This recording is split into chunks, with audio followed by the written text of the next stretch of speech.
Now let's go to our newsmaker line and get our guest, Mark Sargent. This is Mark. Hey, Mark, Daniel out of the Edge Television Broadcast. Hey, Daniel, how are you doing? Outstanding, my friend. How you be out there? Pretty good. Oh, man, it sounds excellent. Where you at right now, Mark? What city? Boulder, Colorado. Boulder, Colorado. Okay. Now, are you at a high elevation yourself? Yes. Because I was wondering, does the marijuana smoke like rise up the mountainside or something? That's pretty funny because I'm pretty sure that Boulder created 420. Yeah. Yeah, that holiday in April where everybody's supposed to do drugs. Mark, may I ask, did you partake? No, I didn't. I didn't go to CU. I grew up in Seattle. Oh, okay. So. Okay. Well, now Seattle, they're pretty advanced that way, aren't they? Yeah, they are. Actually, Washington's the only other state I know that's it's almost identical rules to Colorado. Okay. Well, I'll tell you what. I'm glad to have you on the broadcast tonight, and we haven't specifically dedicated a program in the 11 years this show's been going on since 2004. We haven't specifically dedicated one to I said flat earth theory. I mean, we can talk about as the stream of consciousness dictates, but that will be the main thrust of tonight's process. But we never have dedicated programs, so I'm looking forward to what you learned, and just even by copy and pasting your bio, it says that you have done a lot of research on it. And I guess in the beginning, tell us how you began to go down that road to even question it or to look into it. What led you to that? Well, like a lot of people that have looked at conspiracies, I jumped on this last summer. And it was really because, I looked at just about all the garden variety conspiracies over the years, and this one kind of came across my plate. And I didn't give it much credit.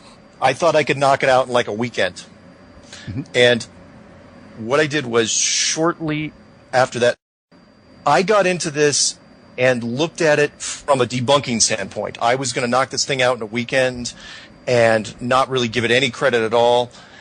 And once I dug into it, it turned into a Pandora's box. The more threads I pulled, the worse it got. To where I was looking at plane flights and what was going on in Antarctica and Admiral Byrd and NASA. And before, I got too far, 9 months later, after trying to debunk it for all those months, I jumped in like February and just woke up in the middle of the night and said, you know what? This thing's got more credibility than I initially had thought. Well, there's things that I've researched over the years. I mean, and I think if people look back maybe 20 years ago, what they believed then and what they believe now is different. Well, how could anything change if what they believed then was a fact? But what changed is the truth started coming through in one way or another. So yes. So that's why you can't just really dismiss even the idea of looking into a flat Earth view. Because in 20 years, there may be additional information. It's like the planets. They keep changing whether or not we have 9 or 10 planets or whether they even are planets. But you can find plenty of books 20 years ago that tell you exactly how many there are and exactly what they are. And they're not that way. Yeah, agreed. And you're right. If you would have brought this up to me last year, in the spring, I would have laughed you out of the room. Absolutely would have laughed you out of the room. In fact, I don't even really use the term flat earth when I'm talking to people about this. I use the term enclosed world, which is what my website is, enclosedworld.com, because I can mention like the Truman Show to people all day long, and people don't bat an eye because, it's a good movie. It's an interesting thought about a man who was born into a Hollywood studio that was shaped like a dome that was about 20 miles wide. I can bring that up to him all day long, but as soon as I bring up flat earth, you get this knee-jerk reaction of, you must be crazy. It's archaic religious belief or it's ancient science, and it doesn't make sense to them. And then I come back and I say, okay, and for those of you who are listening out there, it's like, look, how do you know it's a globe? Can you prove it to me? Because I tried to prove it for 9 months. I tried to absolutely, just dig in. And then I got to the question. It's like, okay, how can you prove it to me without using the word NASA? And then it got even harder. to where now, and for whatever reason, this year, more material has been released on this, not just me, but other people. More material has been released on this than all other years combined. And it's amazing. There are satellites in geosynchronous orbit, and most of us always see the video of, say, the Earth spinning. But normally when we see what is supposed to be a satellite in geosynchronous orbit, the Earth seems to rotate in less than a minute. Is that even possible? No. But isn't that what we see? Isn't that what they always show us? Well, yeah, they do. And what they show you is very, very limited. And I'll do this in two parts. One, if you try to look up video of the Earth from space, you're going to see very, very few clips. In fact, the most famous one is from 1990. That's a long time ago, and it shows a 25-hour rotation of the Earth, but the weather systems don't change. There's no cloud morphing. The clouds absolutely stay static the entire rotation of 25 hours, and we know that's impossible. But if you want to go further than that, just Google, or whatever search engine you use, Google the Earth from space, and you will see exactly one image, and it's from Apollo 17 from 1972. How is this possible? The rest of it is composites. Yeah, you'll see a lot of globes on the screen, but they're either snapshots of Google Earth or composites that have been made by various agencies. There's literally one picture of the Earth from space from NASA. And so when you bring up satellites, are the geosynchronous satellites in orbit? I have serious doubts. In fact, at this point, I don't trust anything about spy planes at all. Well, if somebody says, well, NASA said it, and I would say, well, isn't that the same organization that seems to have lost all the information on the moon landings? I mean, and exactly. This is the organization? Yeah, it's the same group. How do you lose every shred of telemetry data from the Apollo program? And for those people, again, it's tough to jump into the deep end with this thing because it is so hard to get your head around right away. But the first thing you've got to get rid of is the moon mission. It's just not there. The Apollo program has just been dismantled by the internet hive mind to the point where now it's really it's just cartoonish. Well, I like that term, internet hive mind. Yeah. The internet doesn't miss anything anymore. I mean, all you need is a single guy at 3 a.m. in Nebraska to find, the single, just a single shred, just something out of place. Or for the layman, think of websites like moviemistakes.com, where literally the nerds or the internet hive mind, they go through a Blu-ray frame by frame, and any movie you make, if a coffee cup moves from one side of the room to the other, without the actor moving it, they're going to call you on it. And they used to just look at movies and television shows, but now they're looking at the news and government videos, and they're finding a lot of stuff. I'm talking about the stupidity of NASA. I mean, they lost the design for the air conditioning backpacks and the battery design and the tires on the lunar. On the rover, I mean, they've it's like, really? Yeah. I was like, well, they got some of the little kids back there, just burn them because they were playing with them or whatever. I mean, these are supposed to be the massive minds of NASA. So it kind of reminds me of, and this is a little political, but Marilyn Mosby, the Baltimore attorney who is prosecuting 6 police officers, sent the gag order request to the wrong judge, and it was thrown out just here in the last couple of days. I'm thinking, this is the woman that you want to charge 6 credible officers. You got to have somebody with some brains, if you're going to start, saying what we say is true. You have to have some credibility. But we've got some questions already piling in for you, Mark. Throw them at me. And so, I don't expect you to know everything, nor I don't expect any guests to know everything. So if we get into a realm that is outside your purview or you haven't researched, it's fine. We'll just move on. We'll start this from Curious out of the live chat. We get 2 frames of questions, one from our live chat and one from our fast blast, which is email. So here from Curious, why does the Earth cast a round shadow on the moon during a lunar eclipse? Perfect. I get that question all the time. You want to know about the moon? I recommend a YouTube channel called Crow 777, CRROW 777. All this guy does is take high definition movies of the moon at close range. And he has taken some stuff in the last few years, which is amazing, which really shows all you have to do is look up something called the lunar wave. And coming from a game design background, which I have, I knew this thing, what was going on there in the first 2 seconds.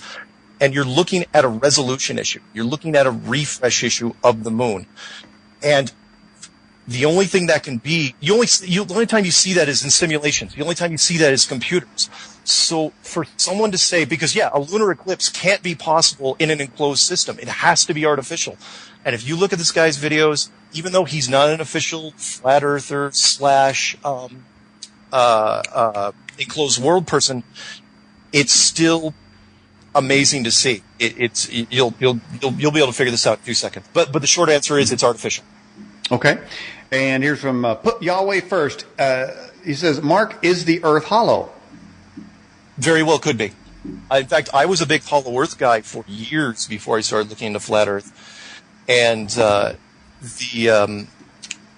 was I going to say here? It doesn't conflict with that model at all.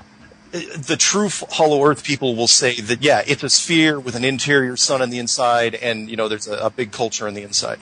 However, from an enclosed world model, there still could be a hole at the North Pole, and there's plenty of room for another civilization to live on the inside. Is there an interior sun?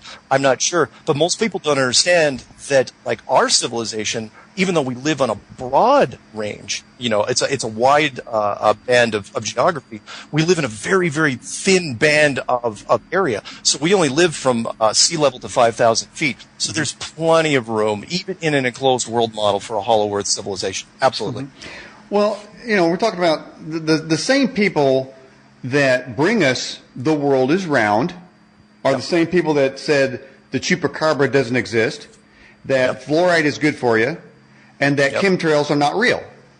Now, let's back up. They found a chupacabra. They've seen pictures. People have come and had pictures of the chemtrail equipment in the planes, and fluoride has been proved to be a toxic waste, and it's been proven scientifically. So these are the same people that tell us the world is round. So you are absolutely right to question those same people. Yeah, I had to. I didn't want to. I had at one point probably 8 globes in my home, and I loved the whole globe model. But the more I looked at it, the more I realized this could be the biggest, not only the biggest conspiracy of all time, but the mother of all conspiracies, because everything fits inside it. And again, I know it's weird, and I know you're probably getting some comments in the chat rooms from people that say, "Oh, he's nuts, he's insane." But it's like, look, watch the clues. Just Google flat Earth clues. Watch even a few of them, and you're going to understand where I'm coming from. Mm-hmm. It's not that I wanted to, I had an agenda here to promote, the flat Earth enclosed world. I just had so much trouble proving the globe.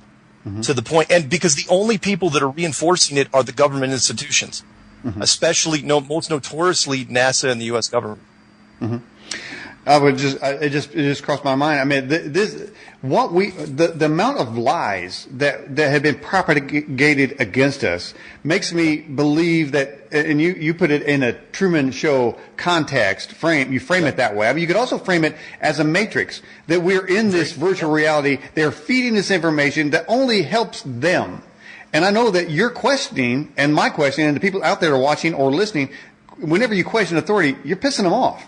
Because you're not supposed to. The system is geared for you not to question anything, to accept everything they say, so that we'll be good little citizens, and they'll be at the top of the heap, and we'll always remain in subjugation to them. Yeah, agreed. All right, we have another question here. You said this from the live chat again. Oh, how thick would a flat Earth have to be? Excellent. I covered that in clue number 6, which was called depth perception. And from a depth standpoint, it doesn't have to be deep at all. For those people who don't understand what commercial drilling is like, I had to research this. We've only dug down from a commercial standpoint. I'm not talking about military and what might be classified. Only 8 miles anywhere in the world. The Russians tried some deep core drilling. The Germans tried some deep core drilling. And once you get down to about 8 miles, the drill bits start turning into clay because of the heat, and then you can't go down any further. So from our standpoint, we couldn't, once you couldn't drill down any further, it changed the whole model for me, because we've all seen the the cross sections of the globe where you have all those color bands, and the scientists will say, oh yeah, we know exactly what it looks like from all the way through to the 8,000 miles, but they don't. Right. So because they've only drilled down about 8 miles. Again, that's a great point. The dissected Earth picture. How do they know that? It's like talking about the Big Bang. They say, well, I remember years ago they said that everything began with something the size of the dot of a pixel of a TV screen. Then they said it's the size of a marble, and then they said it's the size of a baseball. They just keep. And I was like, really? Were you there? I mean, if you're going to tell me the vastness of this universe came out of a speck, and then you tell me the Earth is round, I may not believe you. Yeah, absolutely. And they even say in the Wikipedia thing that they're really just extrapolating. They have no idea what the Earth looks like down below. But yet in all the science books, they say, oh yeah, this is what the cross section of our planet. This is the cross section of every other planet, and it doesn't make any sense. So if you're just making it up about what's in the center of the Earth, how do I know what the rest of the Earth looks like? But to get back to your question, how thick it is, it doesn't have to be very thick at all. It could be maybe, I don't know, 50 miles, maybe. But then, put a civilization underneath that, it wouldn't have to be, it'd be way thin compared to the width. Let's put it that way. Mm-hmm. All right. We have this question from Johnny in Illinois. This is from the Fast Blast. It says, Mark, are you familiar with the Cloud Behind the Moon, Dave Edgar, Out of Darkness and Into the Talk Show? I'm sorry, say that one more time. Are you familiar with Dave Edgar and his belief, and he calls it Cloud Behind the Moon? No. Oh, I'm not familiar with that one. We had Dave Edgar on talk about Cloud Behind the Moon, but again, his point is similar to yours, is that there is a structured world that is created for us to believe, and every time we question it, those that are in charge do not like that, and that's really so. I like to do a broadcast where we make them or we aggravate them, and that's great. Yeah. So let's get to another question. This is from Bransif in Melbourne, Australia. This is obviously a deep theological question. He wants to know, if you get too close to the edge, will monsters eat you? Ah, that's a great question. No, they will not. Well, at least I don't think so. However, we should probably backtrack real quick and look at the edge itself, and that is in a flat model, and if anyone wants to look it up, it's the azimuthal equidistant model. Basically what it says is that all the continents are grouped at the center, and Antarctica is just a giant spread out, like a giant ring around the outside.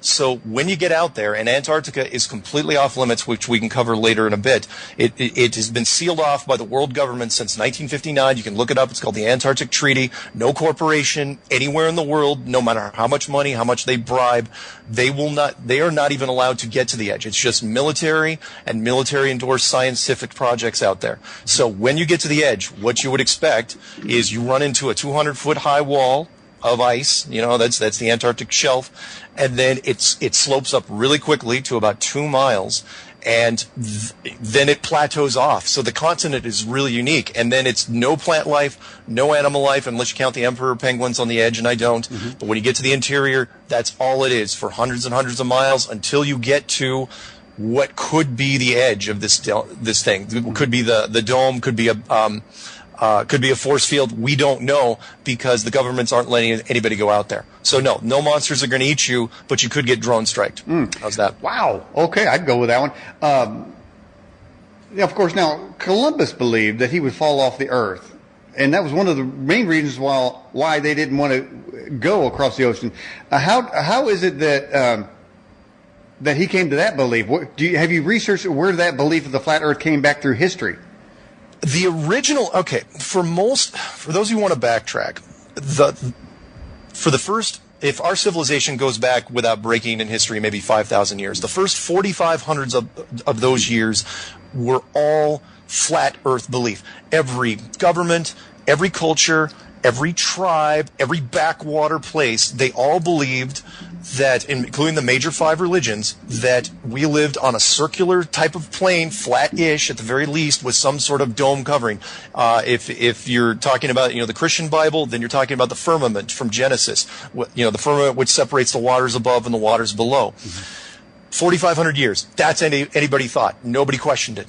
500 years ago, Copernicus and a few others, and maybe some help by the builders themselves, got the globe model going. Mm-hmm. And anyone that was sailing around that time before then, they had to course correct constantly, and they got lost all the time. Don't tell me that Galileo sailed around the Earth. He sailed in a big circle.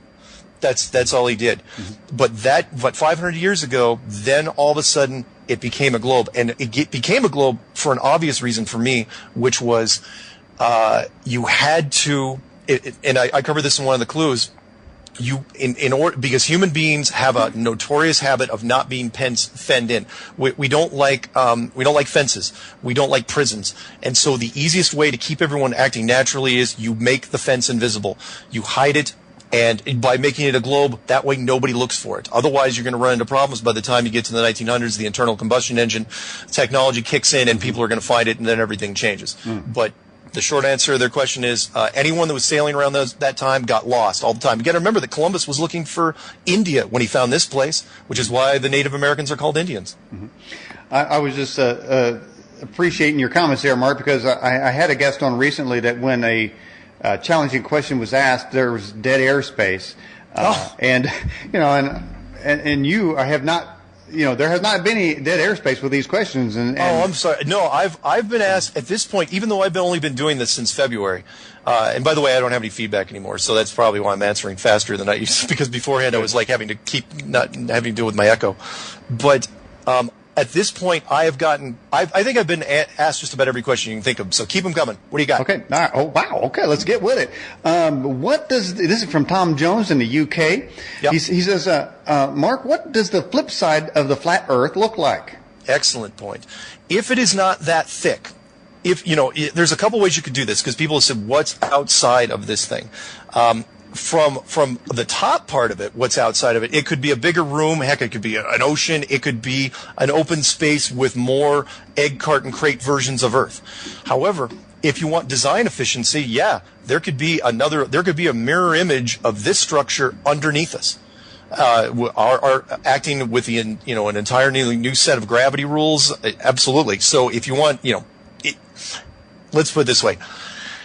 You could have a Hollow Earth society underneath it, but if you went down even further, you could have a mirror image facing the other direction, an identical version of us. Mm-hmm. Mark, I may have to give you something, some meds or something, because now you have to answer this question. Okay. When somebody sails off on the horizon, they seem to disappear. There seems to be some roundness. Now, Mark, I don't think you can explain that. No, I get that question every once in a while. Okay, first off, as a disclaimer, the model that I use does have a little bit of a curve to it. Other people in the Flat Earth Society, which is why I've gotten some flack from the true flat earthers, believe it or not, there is some dissension in the ranks there. Mm-hmm. I use a model written by a guy in the 1830s named Orlando Ferguson out of South Dakota, I believe. And it's called, you guys can look it up, the map's out there, it's called A Flat and Stationary Earth, where it is not tabletop flat, but it is more like a roulette table, for lack of a better word, where you have kind of a bulge in the center. Mm-hmm. As far as the ships, though, there have been a lot of videos that have been put out there recently that show when, if the curvature of the Earth is, 8 inches per mile squared, so it gets, deeper and deeper and deeper. There's been some interesting videos out there of people on fairly calm water from the beach taking videos of ships, because our camera technology has gotten so much better in the last 10 years. And what they're showing is a ship you cannot see with the naked eye that's miles and miles away. But when they zoom in, and the zoom capabilities are fantastic now, they can see the whole ship, including, the water line. That shouldn't be, possible. And there's more videos coming out every day. So I recommend anyone that's in doubt, go to YouTube, look up Flat Earth ships or Flat Earth water test. We'll be able to solve this one way or the other within the next few months. Hey, I see somebody in our live chat just put a link of a cloud behind the moon sighting, because evidently it is something that if you're out at night, particularly at the right time, and you can see the clouds, sometimes they say that cloud is behind the moon. So I look forward to those kinds of things. Somebody says that it is possible. You know what? I'm going to look. I'm not going to say you're crazy. I'm going to say I'm going to look. I'm going to give you the benefit of the doubt. Whoever that person is, email it to me. I won't look at it during this broadcast, but email it to msargent, MSARGENT 23 at Comcast.net. I'd love to see it. But that would actually play into my moon is a three-dimensional object thing, because in this model, if you've ever been to a planetarium. Planetariums, yeah, the stars and the planets are all, part of a wonderful image that's up on the ceiling. However, the sun and the moon, I believe, and most flat earthers do too, that they're three-dimensional objects. So if there are clouds behind the moon, wow, that'd be amazing. I'd love to forward that to some friends of mine. Because the moon, I believe, is a three-dimensional object, which is like a giant nightlight, and the sun is a three-dimensional object that's more like a giant light bulb. However, the sun is not 92 million miles away. And the moon is not 237,000 miles away. They are much closer, and people, come back. By the way, I don't want to pick on religion, but people will say, well, didn't they say, God created the sun, the moon, the stars, and the planets and everything? And I say, yeah, that's exactly right. And I'm not taking that away from you. What was not said was how far away they were and how big they were. Mm-hmm. NASA and man were the ones that came up with that idea. Mm-hmm. Hey, give me that your email address again. Oh yeah, it's msargent, MSARGENT 23 at Comcast.net. And you can always, it's the end of all my videos under Flat Earth Clues, and it's on my website, enclosedworld.com. You can't miss it. Jade and I just put that in. She gave me a secret Skype comment, and then we both put it in at the same time. All right. So here's Patrick from Nebraska says, could the universe be a hologram? Yes, absolutely it could. The Matrix, if you believe in predictive programming, the Matrix, the 13th Floor, the 1973 version of A World on a Wire, all these different movies. Could Star Trek Next Generation holodeck? Could we be in a holodeck? Absolutely. You want some interesting tests? Look up the essence of matter in quantum physics, like the double slit experiment. That'll blow your mind. The fact that the old news that just about everything that makes us up is almost empty space. We're very, very small particles. Could we be part of a computer program? Yeah, you bet. Okay. Let's see. What about this question here from Kentucky Girl of the live chat? What about the theory of relativity? Does that apply, or does that model still work with a flat Earth theory? Well, it might, but it becomes irrelevant because in this model there is no distant stars or planets. Everything becomes much, much more intimate. In fact, I had a guy ask me that just today. Said, does this prove Stephen Hawking is completely wrong? And I go, well, he is, but not for malicious reasons. It's not because he's wrong just because he based his work on other people that were wrong. I'm sure, he did some fantastic work, but the foundation of his work and the foundation of Einstein's work, they were all based on assumptions that we were in the solar system. They started off with a bad model to begin with. Mm-hmm. So relativity, I mean, yeah, you might be able to see some things, in the stars and the heavens, but it doesn't make any difference now because they're just, you're looking at the inside of a ceiling. Mm-hmm. And speaking of that, somebody in live chat asked this question: could you explain what the Truman Show is? How does that pertain to this? Oh, okay. The Truman Show. Wait, the person's. We're assuming they've never watched the Truman Show. I would expect. Now, I guess everybody has not seen that. So let's. Okay, that's right. It's a 1998 movie with Jim Carrey. And the premise was that Hollywood, in its infinite wisdom, built a 20-mile wide, giant sports stadium. But this was to simulate a small town on the East Coast. And what they did was they raised a child inside of it, and everybody else in the town were actors. And it was like a moving, reality show where this kid grew from, his every moment was tracked 24/7, and he grew up to in his 30s. But he slowly but surely, when he was in his 30s, through a series of production mistakes, figured out that he was living in an enclosed system, that his world was fake, and it really touched on a lot of weird philosophical issues about where we are. But from a design standpoint, it worked very, very well. And he, without the production mistakes, he would have never known. He made it 30 years, never had a care, had a clue what was going on. But what I did was, from a game design standpoint, when I expanded that thing out, and if you make it 100 miles, how many people can you put in it? When you make it 1,000 miles, how many people can you put in it? But what was weird was, as I expanded it and made it bigger and bigger, it became easier to maintain because you don't need the actors anymore. Once it becomes a certain size, as long as you have natural barriers that people don't like to go, like you make sure it's cold when you go Antarctica or the North Pole, or you run out of oxygen if you go too high. Once those natural barriers are put in place, the population, once you get like a generation or two inside it, they become completely oblivious to it. So they have no idea they could be living in an enclosed system. And that's what I believe, happened to us thousands of years ago. We were put into this place by whoever you want to name. And through a series of very calculated design features, we've become oblivious to the point where now our technology is finally catching up with it. And the powers that be that have been hiding it, in my opinion, since about 1956, can't hide it anymore. Mm-hmm. All right, I have this question for you. How deep do you think the oceans are? The oceans are what they say they are. Nothing wrong with the oceans, okay. Because they only go down. What's the Marianas Trench? 20,000 feet, 30,000 feet, something like that. Yeah. No, the oceans are perfectly fine. Nothing's changed with the oceans. That model is literally as deep as they say they are. Okay. And here's a question from Curious out of the live chat. What shape is the Earth? Are you saying the Earth is a disk that goes on forever, or does it have a limitation? Okay. And I didn't get into this too much in the beginning, but here's how it lays out. If you guys want to look up on Wikipedia, there is something called the azimuthal, AZIMUTHAL, equidistant map. That map is used by the USGS, and coincidentally, it is also used by the Flat Earth Society.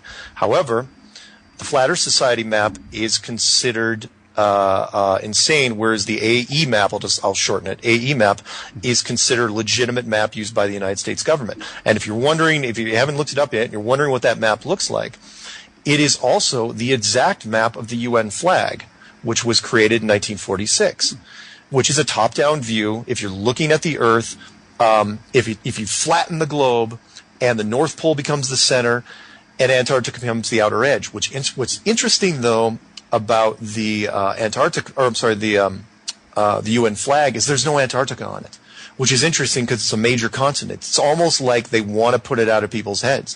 Instead of Antarctica, all you have is this big kind of spiky Greco wreath thing that's coming around the outside, for those of you who remember the UN flag.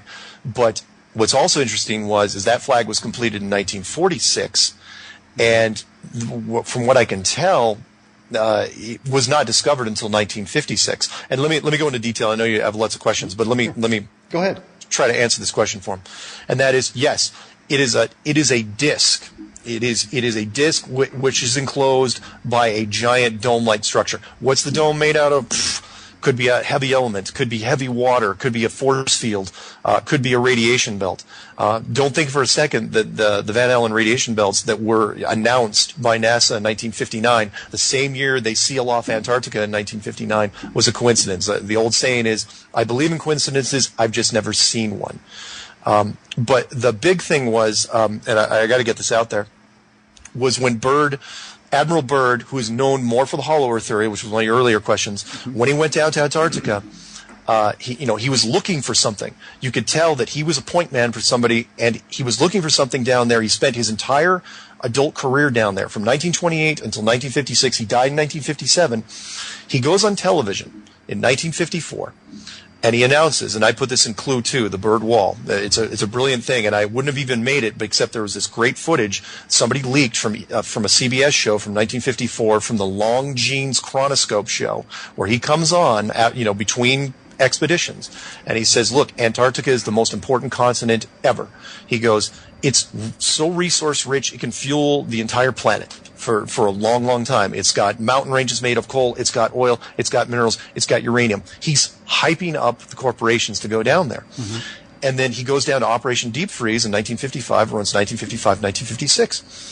And then something happens. We don't know exactly what happened, but whatever happened was so monstrous that everyone freaked out. The panic was amazing, and everyone left the ice at the same time in 1956. And they put up the treaty almost immediately in 1959. 10 nations signed it, including Russia, England. Remember, they were rebuilding from World War II. They needed the resources. Australia, New Zealand, Argentina, Chile, United States. They put that treaty in place, and then for whatever reason, at the same time, Russia and America started up their rocket program.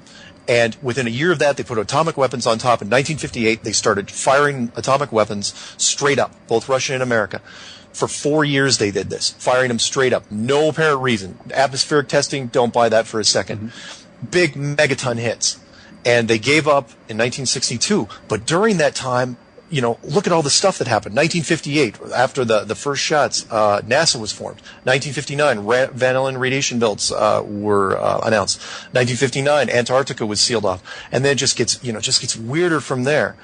And I have no idea what the question was when this thing started. I'm sorry. I went off on a tear there. That's great. All right, man. But while you were on a tear, we got a bunch more questions. Yeah, throw them at me. Sorry. I'll try to keep them shorter. Hey, no problem. I was interested in that. That's good.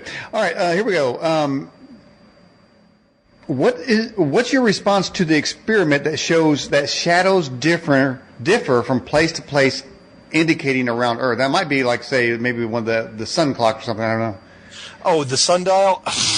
Man, it doesn't. That question doesn't bother me. Curvature of the Earth questions don't bother me because there are bigger, you're looking at the small pieces here. There are bigger, way bigger questions to be asked. Okay, but I'm not going to dodge the question. When it comes to shadows, everything that happens with the sun and the sky, look, if this structure is as big as I think it is, there is nothing that is impossible when it comes to the sky. And by that, I mean, if you want the sun to do figure eights, you can do it. You want to spell out your names and stars? Absolutely possible, especially from a programming standpoint. And I know, your listeners probably don't play a lot of games, but we've been doing a lot of stuff in the gaming world since about 2004, which mimics all of this. It's in programming, it's called an instance, which basically means, here's lack of a better term. I'll do it with stars though, rather than the sun, because it'll make it a little easier. All right. Let's say you have a giant planetarium. A planetarium big enough to where you can have two projection systems, one on one side, one on the other. You have you have John over here and Bill over here. They look up. They think they are seeing the very same stars, but in reality, they are not, because it's two projection systems. So if you want to make a star on one side, make it blue, and a star on the other side, make it green, but they're both in identical constellations, you can do that. You can also do it with the sun's light. There is literally nothing you can't do with shadows. But I know, and whoever sent that in, look, I know you're starting small, but you got to look at other places first. Look at the moon first. Look at NASA first. Look at Apollo first. Anyway, there you go. Wow. Our moderator, Jade, just put a scripture in the live chat. It says Revelation 7:1. It says, after these things I saw the four angels standing at the four corners of the earth. Yep. Holding the four winds. Wow. Well, yeah. And there's for those of you, and I don't know the demographics of how many people of your listeners listen to a lot or read a lot of scripture, but for those of you who do, there's a guy on YouTube who initially interviewed me, and I pretty much turned him into a convert at this point, who has done a series, and it's every verse you could ever imagine in chapter and verse of everything in the King James. He has done a thing on, and his name is Rob Skiba, S-K-I-B as in boy, A. Wow. All you have to do is look him up. Tons and tons of stuff. However, the four corners of the earth, that's interesting you say that, because the map I mentioned earlier, where the flat and stationary earth boy, Lord Orlando Ferguson out of South Dakota, he actually has the four angels standing at the corners of his map. It's fantastic. And I'll even trump that one. And that is, for those of you who are big believers in the second coming, there's a wonderful thing in Revelations where they're saying that during the second coming, I think it's Revelations, they say the entire earth can see the second coming at the same time.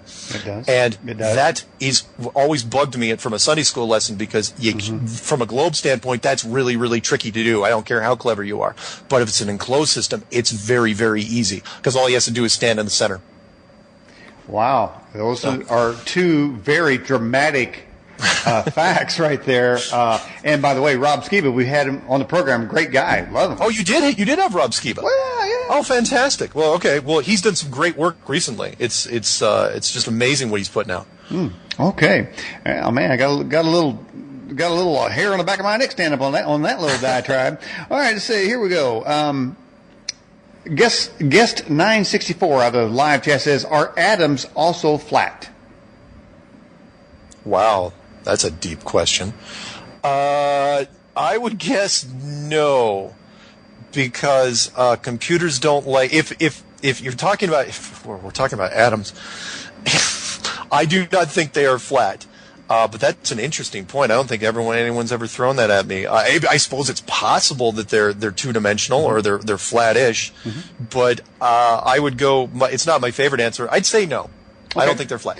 Okay, and we have this question here: why do planets look round through telescopes?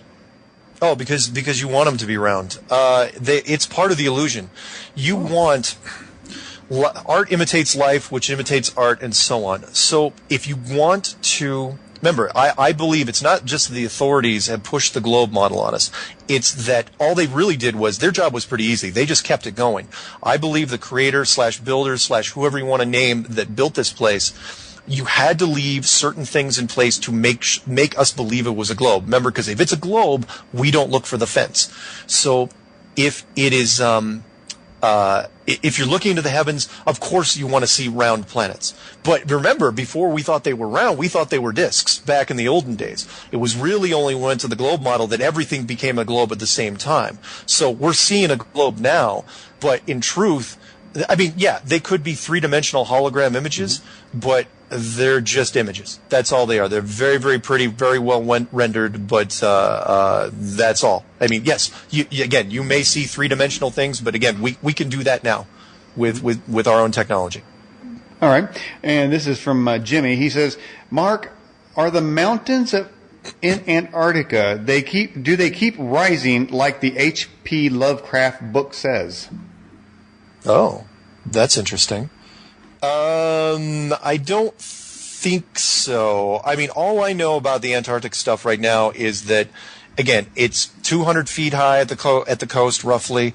It, plateaus up to 10,000 feet real quickly. It stays at 10,000 feet, and then there are some high mountains there. Do they keep growing? Maybe.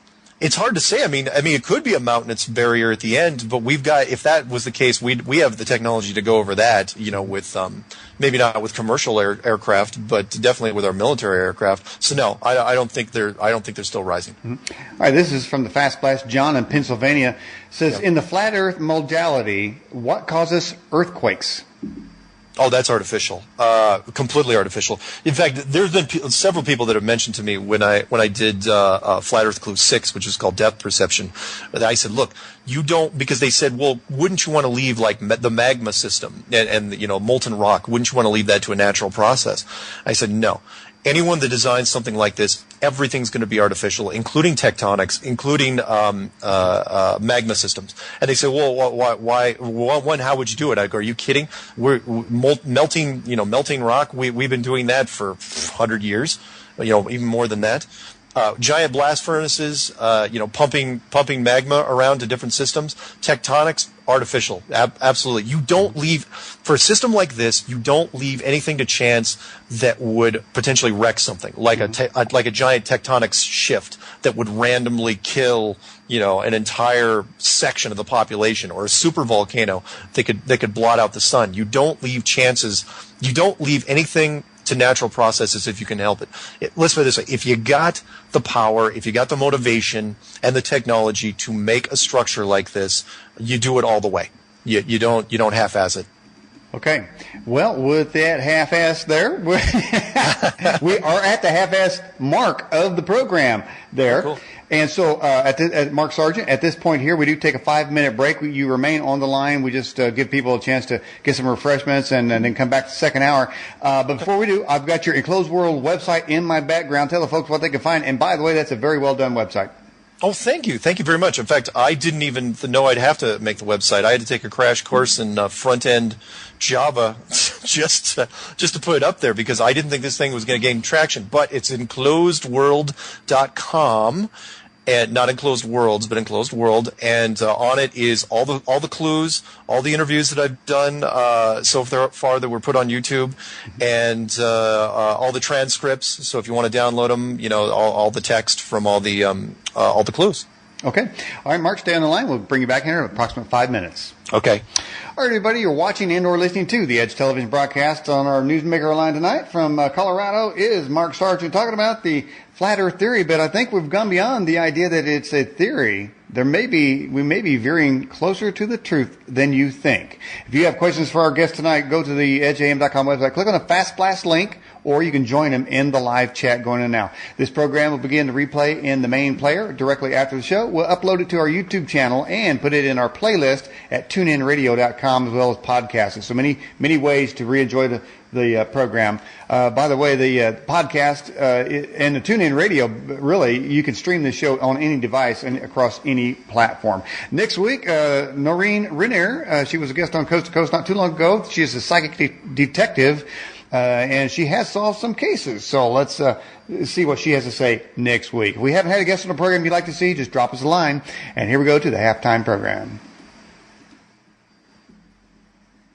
And welcome back to the Edge Television broadcast. My name is Daniel Lott. If you have a question for tonight's guest, Mark Sargent, go to the edgeam.com website, click on the Fast Blast link, or you can join him in the live chat where our esteemed moderator, Jade, will garner your questions, and sometimes it helps to put a cue in front of those because some of you guys talk together and have a good old time, but focus on the questions. Put a cue in there. Let's go back to our newsmaker line. Mark Sargent, are you back with us? I'm back with you.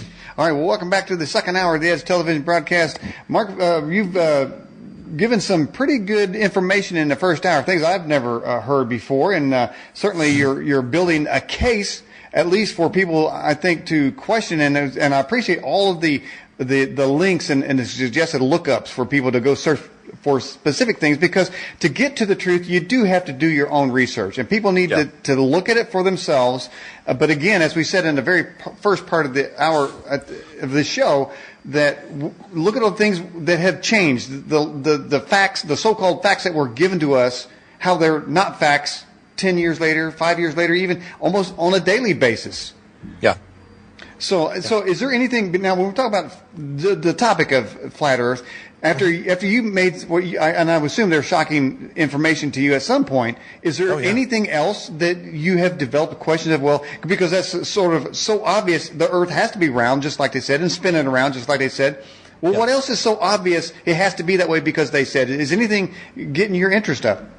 There's been a lot of things. Everything that I looked at, that I tried to prove it is round, there were some things that stemmed, that came up that didn't make sense. But I'll throw one out at you, and that was from Clue 7 and Clue 9. Clue 7 was called The Long Haul, and Clue 9 was called The Magic Show, and was based on planes in the southern hemisphere, about what should happen in a globe and what doesn't appear to be happening. And for those of you who don't know, I initially, and this wasn't my original idea, that I got this from a guy in Germany who posted this little video. He wasn't necessarily a flat Earth guy, but what he said was, he goes, look, something's wrong in the southern hemisphere when it comes to planes. In the northern hemisphere, where you and I are, you can get nonstop flights all day long. It's not a question of if you can get nonstops, it's how cheap you can get them and what time you have to leave. But in the southern hemisphere, it's extremely difficult. Almost everything is a connection. And he goes, the connections don't make any sense.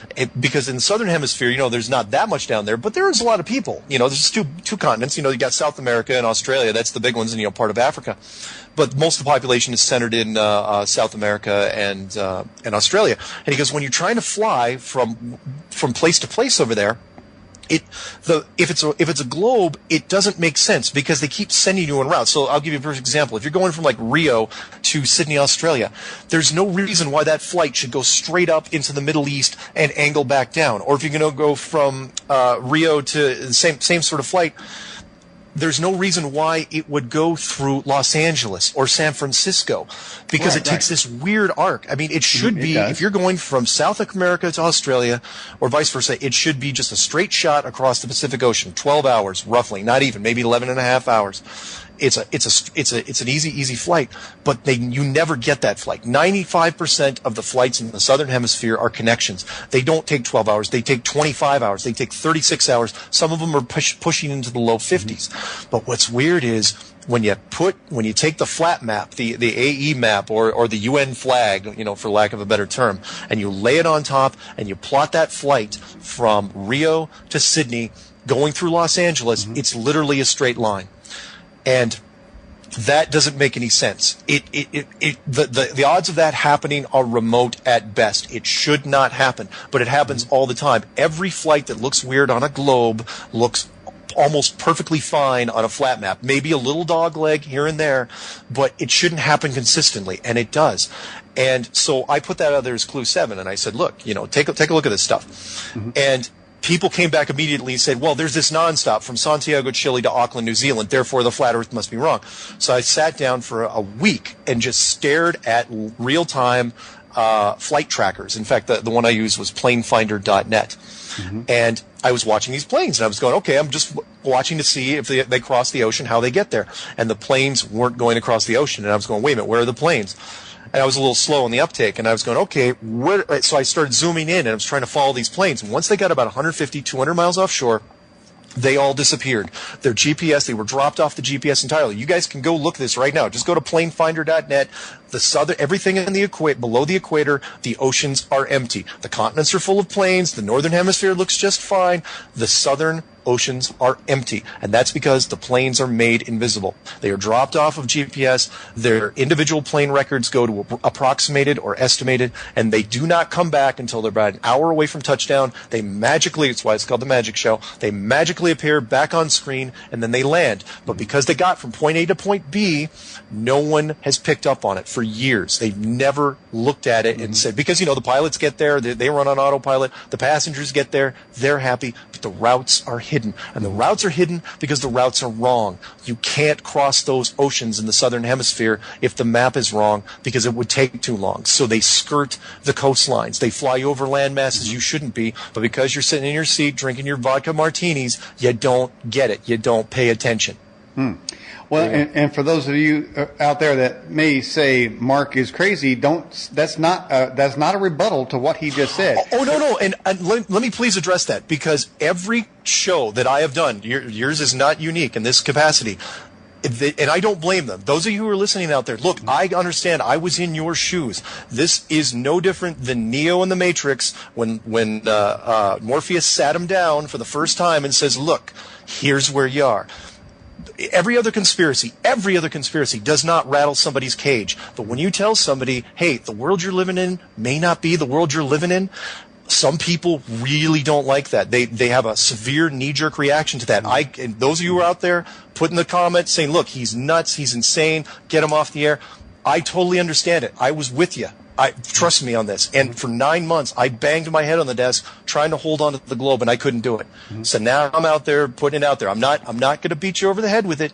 I'm just saying it's very, very possible. So I completely understand some people, their anger. I've seen it for the last 4 months. What I was going to say there, though, is that you're crazy is not a rebuttal to what you just said. A rebuttal would be, I went and looked up what you said.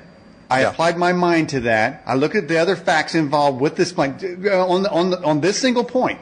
And you can do it with every point that you've made. I went and I looked. I did my research. But the rebuttal that you're crazy or that you're a liar is not really a rebuttal. That is a part of it. And I agree with you too. That is, we are programmed to do that. It's like somebody said, I saw an alien. I saw a UFO. The knee-jerk reaction we're programmed with is, ha ha ha, you're crazy. There's no such thing.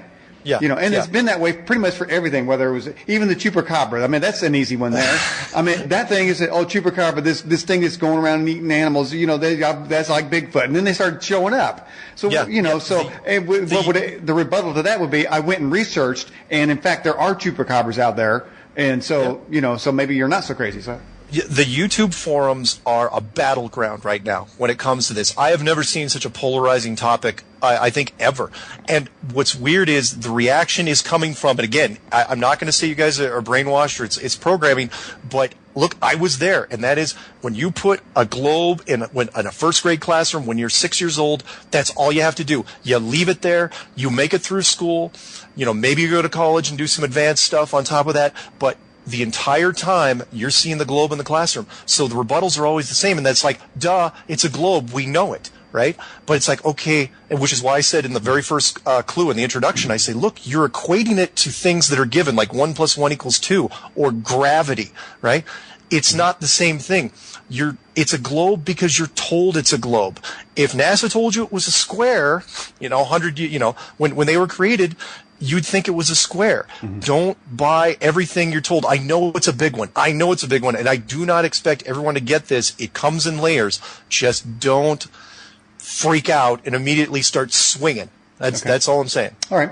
We have this question. Mark, did the TV series Under the Dome have any truth for us about living under a dome or on a flat Earth? Oh yeah. Predictive programming at its best. I mean, look at the stuff that's come out in the last 15 years, roughly. You had the Truman Show. You had Dark City, which is an Australian production. The Simpsons movie, where the entire plot, the whole city was what? It was put under a dome. The current series, written by Stephen King, not a small-time author.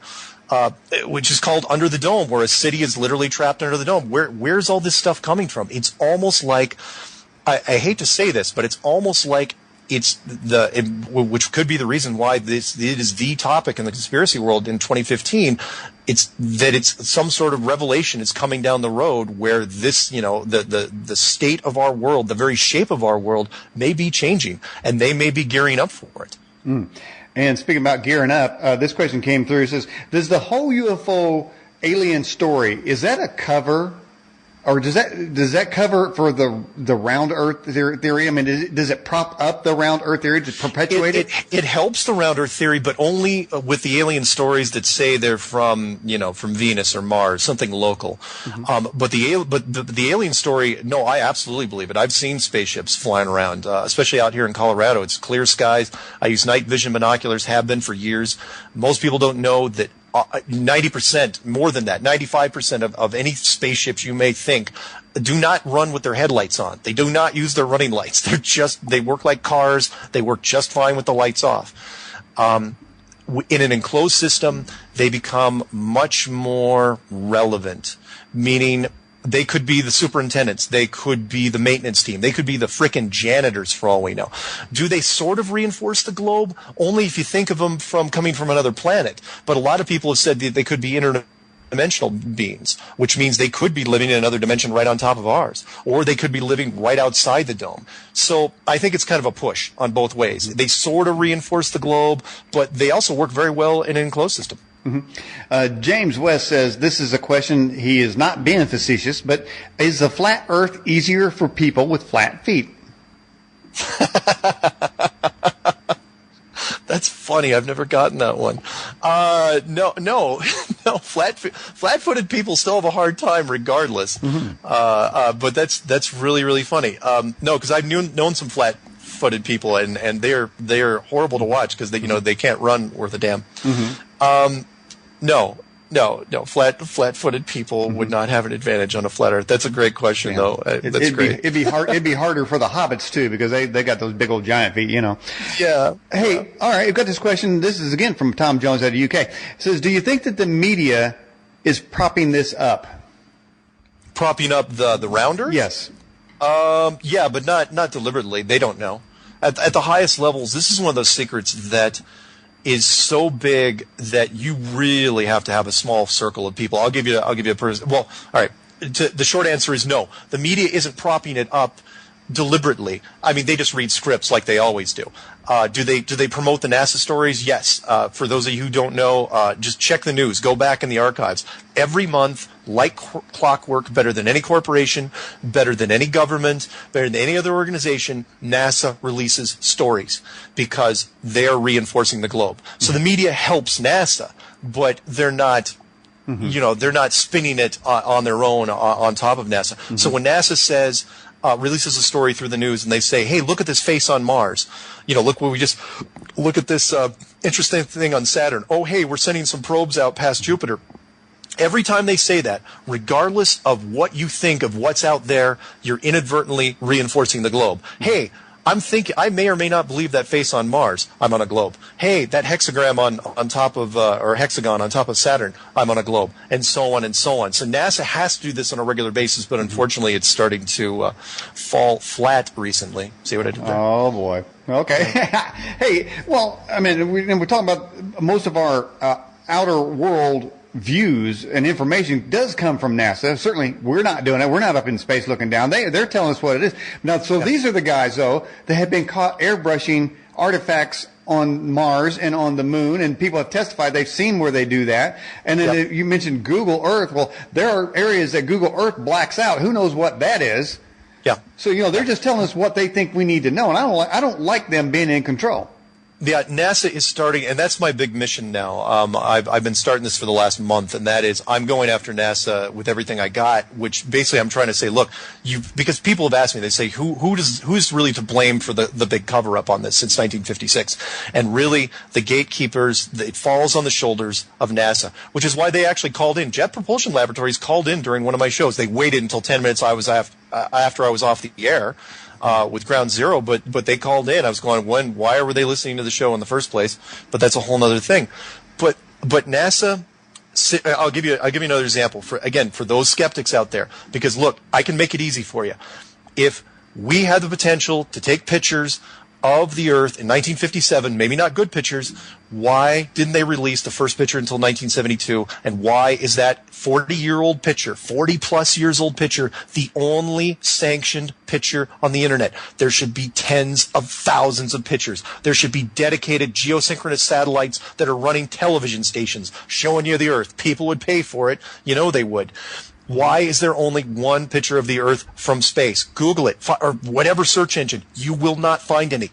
You got to ask yourself why. And the only reason NASA would do that is because the Earth is not shaped like we're told. All right, and we have this question from Raul Sanchez. What do you think about people who don't believe in gravity? Oh, I think gravity's real. I mean, all right. He said, what do you think of people who don't? I mean, do you think people who don't believe in gravity are crazy? No, because gravity. Look in the mainstream science books. Gravity is tough to define even for physicists now. I define gravity. I'll even go so far as to say I do not define gravity the same way the scientists do, and that is because I come from a game design standpoint. My little backstory is I used to play games professionally. I worked for a game developer. I help produce this stuff, and I've been a lifelong gamer. From a gaming world design standpoint, it's not that just gravity is what you say it is, but let me define gravity in another way. Because if you're not on a ball, then what is gravity? That might be where he's going with this. Think of it like this: we all know that magnets attract metals, especially certain kind of metals. What if you had an element that you could treat like a molecular magnet? Once you had a molecular magnet that could magnetize not only metals but anything organic, you could pull on anything, and including water, including plants, including anything you want.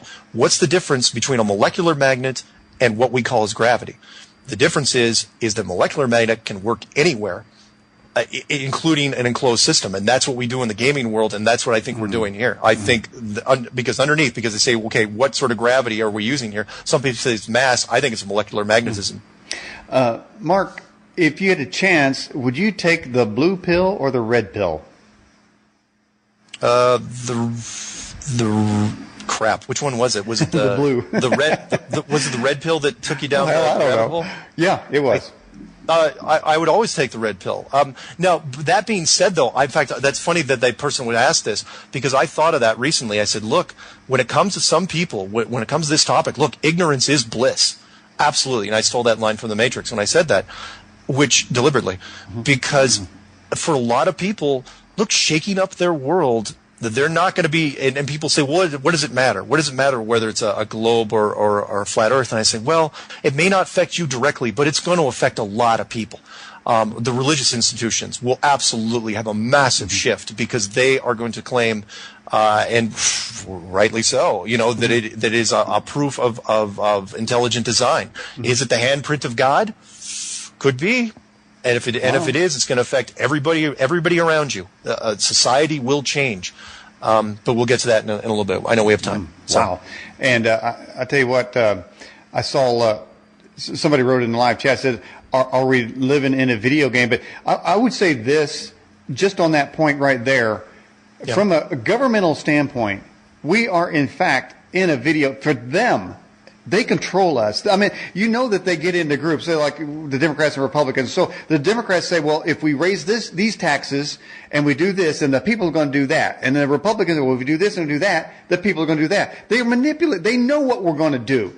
And so we're like, yeah, it is to them. And of course, they're at the top of the heap. No rule of law applies to them, Hillary. Yeah. And so the rest of us is, it's like whether we work harder or whether we don't, whether we go to this doctor or that, they're moving us around like chess pieces. And if the programming, say the game language is in error, our lives are destroyed. And they go, oh, well, we'll just write another program. But the people are already destroyed. Yeah. So, we are living in a game experience. Yeah, you got a good point there. Good point. Okay, and let's get to this question here. If you had the money, what one thing would you do to prove the flat Earth theory? Excellent question. If I had the money, and we'll see if this happens, there's only one way to really prove it unless you're going to charge against the government. Because if you're thinking you can storm Antarctica, you got to think again. You will probably be drone striked out of existence because there's a multinational navy that protects Antarctica. However, that being said, the one thing, you can talk about curvature of the Earth tests, but that doesn't really necessarily prove it conclusively for me. What is different, though, is on a flat map, the Antarctic coastline is much, much longer, multiples longer than the Antarctic coastline that they put on our maps currently, which would be just a slightly bigger than, say, Australia. So the easiest way, I'll make it short, you take two ships, you put them right next to each other. One points clockwise, the other points counterclockwise. You put them within visual range of the Antarctic coastline.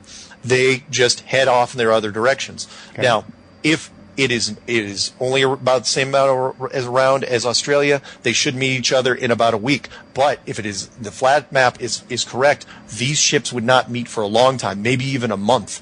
If you didn't want to wait that long, you could take one boat, just leave it in the 6 o'clock position, give or take, and then take one plane, a long-haul jet, and have it start flying either clockwise or counterclockwise, and in 13 or 14 hours, it should run into that boat again. And if it doesn't, well, then you might have proved something. All right, and we have this question from Melbourne, Australia. Do you believe in the geocentric model? No, and here's why. The geocentric model really says, if you want the official geocentric model, and don't quote me chapter and verse on this, is that we are the center of the universe, and that there's an actual universe around us. So the flat Earth model, or the enclosed system model that I use, isn't really geocentric because the planets aren't really out in space, and the sun isn't 92 million miles away and everything like that. So it's not that everything revolves, it's not this giant scope. Everything is much, much smaller. And the reason is because if you have an enclosed system like this, you don't need, because people have asked that all the time. It's like, well, is there space outside? Is there outer space outside of us? And I said, well, yeah, there could be, but why would you do it? Because if you're pretending to have space outside of you, that means chances are that there's actually not space outside of you. Meaning, if it's an enclosed system, if you're building small, you simulate big. So there's no reason to build big. If you're building big, if you want to build the entire solar system, well, then that's a whole nother deal. But no geocentric. Okay. Here's a question. It says, is that above and below imagery from secret societies meaningful to the flat Earth theory? They always talking about, if you start getting Illuminati and different things, they always talk about, so as it is above, so as it is below. There's some kind of something in there that they're trying to say, or some hocus pocus, but is that related? It have anything to do with flat Earth? Yeah, unfortunately it does. I have no doubt that the secret societies, and I'm not necessarily going to, call out the Illuminatis or the Masons, although I know that both of them probably had advanced knowledge on this and probably had the old maps that showed exactly what this looked like. But yes, for them, they have a much better understanding of what's there than we do. I think a lot of stuff that is mimicked outside of this world is also inside this world. All right. And here's a question from Curious. It says, is the Earth millions of years old? Could be. Could be. However, what's more important is actually how many civilizations have lived in here. And I don't want to steal a Matrix reference too much, but how many times have we gone through this? Because we all know, that there's been ancient civilizations. We've dug up the ruins. We know there's underwater, cities that have been buried underwater. Mm-hmm. We know that, in India, there's been, evidence of some sort of atomic war. Is it millions of years old? Yeah, maybe. But how many civilizations does it go back? And if you want to get even creepier, who was the first civilization?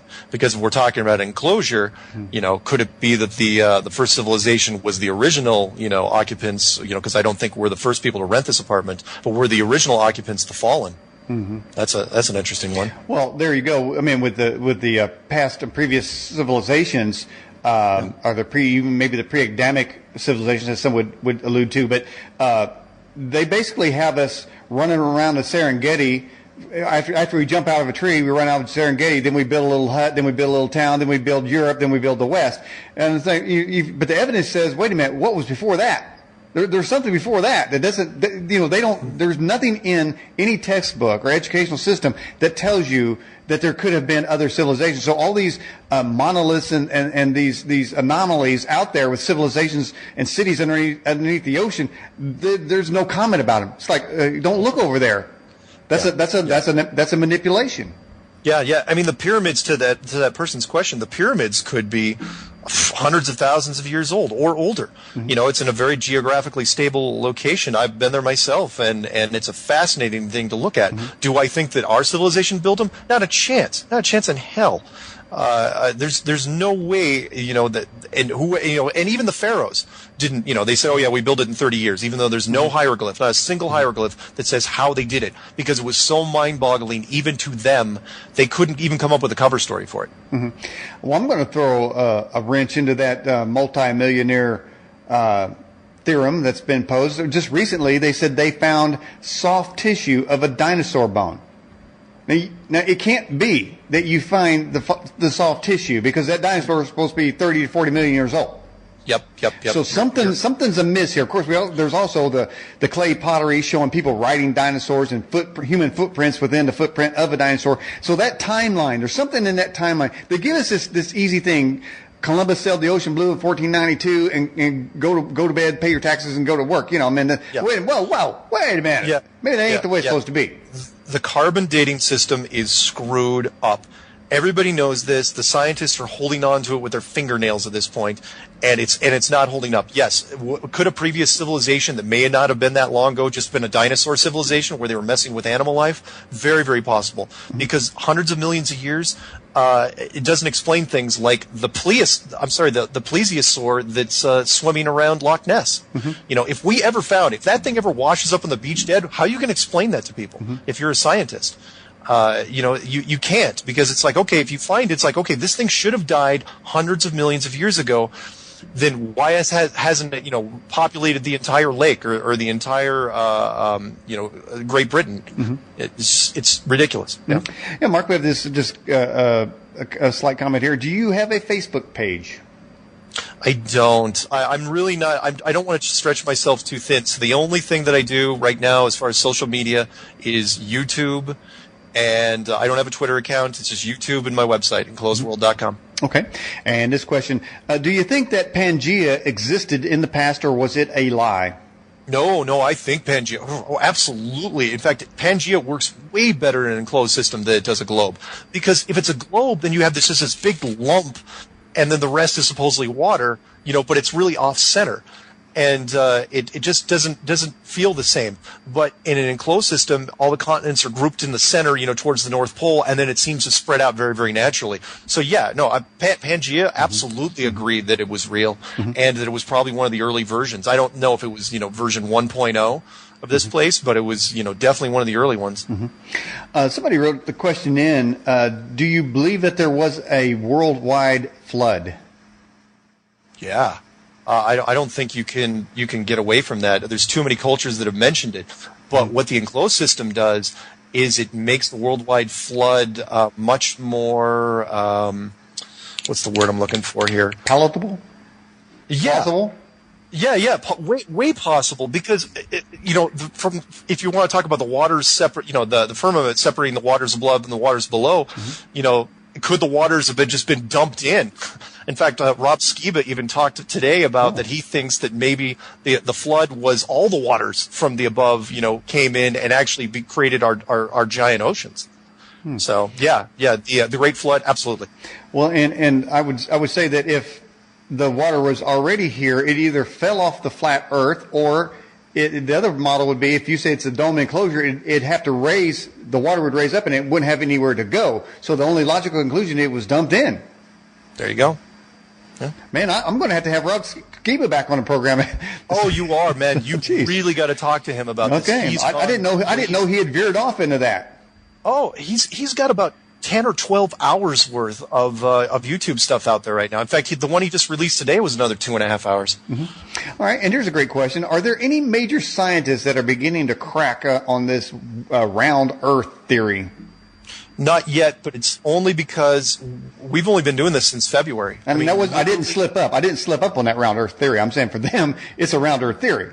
Well, yeah. No, you could have said it either way. I mean, no scientist has renounced this thing yet, not by a long shot, and they're not going to. It's going to take something else. It's going to take some other things. They will be the last holdouts. But again, this has only been happening since February. Before then, it was kind of like just a bunch of static, but now it has really gained a whole bunch of clarity, and I'm humbled that I got to be a part of it so far. Raul Sanchez in the live chat says he really likes the Rob Skiba videos. But let me ask you something. The people that are watching this show are seeing me on a computer screen, and they would testify in a court of law that I am flatter than a pancake. But I would testify in the same court that I am a three-dimensional being, 190 pounds, 6 foot, all pure cowboy. Who is right? Are the viewers right, or am I right? All right, I'll answer that question with a question. You remember that dress story that came out last year with the dress that was either gold or it was black? You're right. I saw that. That was ridiculous. I saw it. Well, but how do you convince somebody of that? You've got two people standing next to each other. One says it's obviously white and gold. The other person says it's blue and black. Both sides think they're right, but you're never going to convince them. When it comes to your two-dimensional or three-dimensional thing, I treat it the same way. Okay. But sorry. All right. It says, here's a question. When you die, do you see death taking on... Well, wait a minute. What's this? Oh, I see what he's saying. Do you see death is like taking off a 3D head gaming visor? Is that what you would consider death? Ooh, that's a good one. I don't know if it's a visor as much as it is. I think it's all encompassing.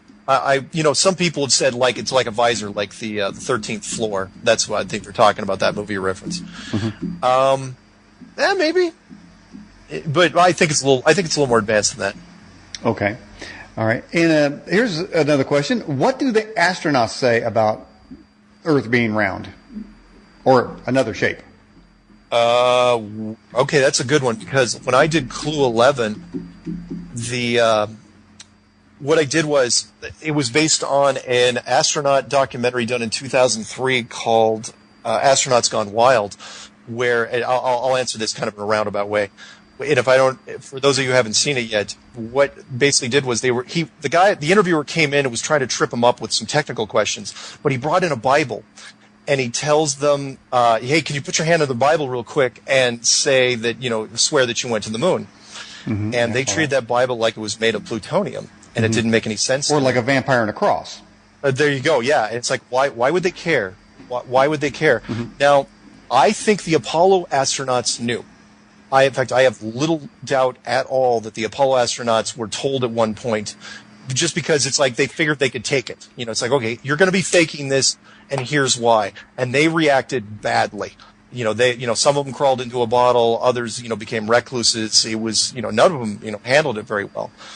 And so after that, they decided, because all the astronauts now are really just Air Force employees, and I think they just signed disclosure agreements where they're told, okay, look, you're going to be faking this footage, but you don't even have the clearance to ask us why. So the current astronauts know? No. They know they're faking something, but it's probably easier on them emotionally not to tell them why. The Apollo astronauts, though, I have no doubt they knew. Mm-hmm. All right. And by the way, we had Edgar Mitchell on here, Apollo astronaut. He wrote a book, Strange Things Happened on the Way to the Moon, but whether or not we didn't get into round or flat Earth theory, but he definitely said that there are things that are out there that have been hidden from us, and he tried to delineate some of those in his book. So, look at Neil Armstrong's speech from years ago when Clinton was president, where he did that speech. He came out for some anniversary, and he said that. You'll be able to solve. He was addressing the graduating class of something, and he said that you'll be able to solve this if you can remove one of truth's hidden protective layers. And that didn't make much sense to me then. It does now. Yep. Now, it seemed to me he was trying to subtly say you've been lied to, and if you could just get that curtain that's. There's a man behind the curtain lying to you there. Exactly. But was he talking about a literal curtain? I don't know. I'd like to think so now. All right. And how about this? Is the Earth spinning? Is this flat? Is it spinning like a frisbee, like a disc? Is it spinning in the wall? No, you can't, because then you're going to run into that merry-go-round syndrome, and that is you think that gravity is weird on a globe. On a flat Earth, it literally becomes a merry-go-round. So what happens is, as you move farther out towards what we call the southern hemisphere, you would get a centrifugal force factor to where gravity would start pulling sideways. You get like this side G-force thing, and that wouldn't work out too well. So no, it doesn't have to spin at all, and really, from a design standpoint, you don't want it to. All right, and Jade, put that quote you just put in the live chat. Put it in the Skype thing so I can read it, because it'll go. I want to read that, and it's going to flip on me real quick. All right, let's go to another question here. It says, Mark, I'm wondering about all the other planets. Are they flat as well? Same sort of thing as before. And no, they're not flat, but you're never going to get to them. You're never going to reach them. They may be three-dimensional holograms, but they're very, very small by comparison. And like when they talk about the Mars thing recently, even though we don't have any moon bases and nobody's gone back to the moon for whatever reason, now they're talking about going to Mars. That Mars mission is never, ever, ever, ever going to happen because of the internet hive mind. The detection methods available for the hive mind have caught up with production. So you couldn't. If it was me, let's put it this way: if it was my operation, I would be scared to death to try to fake the Mars mission because it's going to be completely fake. If you try to fake it, it'll be torn apart in a week. So it's never going to happen. And that is interesting. That bodes well for the common person. About you talk about the hive, the internet hive mind, because information is instantaneous, and if you say something, it better be factual, because it'll go within a second. It'll be around the world whether or not what you said is true, and the facts behind. That's why a lot of these false flags are not working, because the information. And I don't know. It seems that when they talk about net neutrality and these types of things, you always know that somewhere in there they're going to try to control information, because the system cannot go to where it wants to go if we know the truth. Yeah, it's the double side of the sword, because they use the technology to collect information on you. But I'm going to use a quote from that last Batman movie, where the one where Anne Hathaway was there, and she said, and she was really talking about the internet. She says, "Look, everything sticks," and it's so true. And that is not only instantaneous, but it's permanent. Once it gets out there, it's copied so many times that it can never be removed. Right, never, and that's why we know Hillary's emails Lois Lerner's emails are still out there, and Hillary's emails are still out there. They may think they deleted them, but somebody's got them. They do not go away, even if you have a so-called secure server. All right, here's a question for you. It says, Well, let me read this. This is a scripture that our moderator Jade brought up. Isaiah 40:22. It is he that sitteth upon the circle of the earth, and the inhabitants thereof are as grasshoppers, that stretches out the heavens as a curtain, and spreadeth them out as a tent to dwell in. Is that talking about a flat earth? Oh, yeah, it's talking about flat Earth. And in fact, if you get Rob Skibon, absolutely mention that to him because, he'll have that one memorized. But the important part of that that quote, is the circle of the Earth. Not the globe of the Earth, not the sphere. And people are saying, well, it's an older concept. It's like, no. The sphere is not, look, fruit has been around forever. That's a sphere. The wheel, that's one thing. But the sphere is an old concept, and that's not what they said. They said the circle. They did. So a round, in fact, in my background, I grabbed a screenshot from one of your videos. It is the flat earth that is round. And I know that was a challenging question earlier, but that's a pretty good answer to that. So somebody had to challenge that. There's more quotes than that. I mean, most of the Bible speaks of it as a circle, as a flattish disc, and again, you can look. I mean, yeah, there may be a few passages here and there, but it's overwhelmingly leans toward the flat model. Okay. Well, and I'm going to go back to a defense. I don't know if one of our guests in the live chat thought I was going after them about, say, challenging you when you were given information on the planes. The correct answer is to a rebuttal to somebody's claim is to research it. But I was in that same position years ago, and everybody that knows the show and watched it for a long time will tell you that, I was a pro fluoride guy. Yeah. And if somebody said fluoride is a toxic chemical made from the smokestacks of the production of phosphates, I would say you're crazy. The government would never allow that. Fluoride is great for you. And I would call them a liar. I said, man, you're just a freak and you're anti-government. You probably got a tinfoil hat running around in the forest. Yeah. I would have responded that way. I was trained to respond that way. And I hear you. And what I try to tell people, like the one you had on, or that was in the chat room, is like, look, give this thing 60 seconds. Give it 2 minutes. And I'm not saying that it has to be my video, but you will see some really, really weird stuff. I'm not just pulling this out of nowhere. Mm-hmm. Okay. All right. And exactly. You've been given some very good information on that there, Mark. Here's from Pennsylvania. What do you think about Neil Adams and his expanding Earth theory? I mean, it could be expanding, but in a puddle system, you don't need to. So even though officially it doesn't conflict because you could have an expanding flattish system, it's not my favorite, so okay. I just don't like it. All right. And moving on, the questions just flying in here now. They have been all night, really, so we probably missed a whole bunch, but we'll do what we can with the time we have. Okay. What about the ability to see beyond the curvature of the Earth, indicating something's up? Ability to see beyond the curvature of the Earth. I'm not sure if I know what they're talking about. That question really needs to be rephrased there. I don't quite understand it either. Are they saying see actually the curvature of the Earth? Because if that's what they're saying, maybe that's what they're saying. Mm-hmm. Because there's some people that go to the beach, and you will see videos on this, and they'll say, "Oh yeah, I see the curve." Right? People in planes all the time will say, "Oh yeah, I see the curve." It's like, okay, here's what you do. I told somebody this morning. It's like, you think you see the curve? Take a picture with your cell phone or whatever camera that you have. Take it on your home computer, put it up on the screen, and then you don't need a ruler. You could use a piece of paper, and then you'll notice it's flat. Mm-hmm. And if to date nobody has produced any pictures to anybody online that shows that there's a curve. Okay. Philip from Georgia. What about Atlantis? Did it exist? Yes.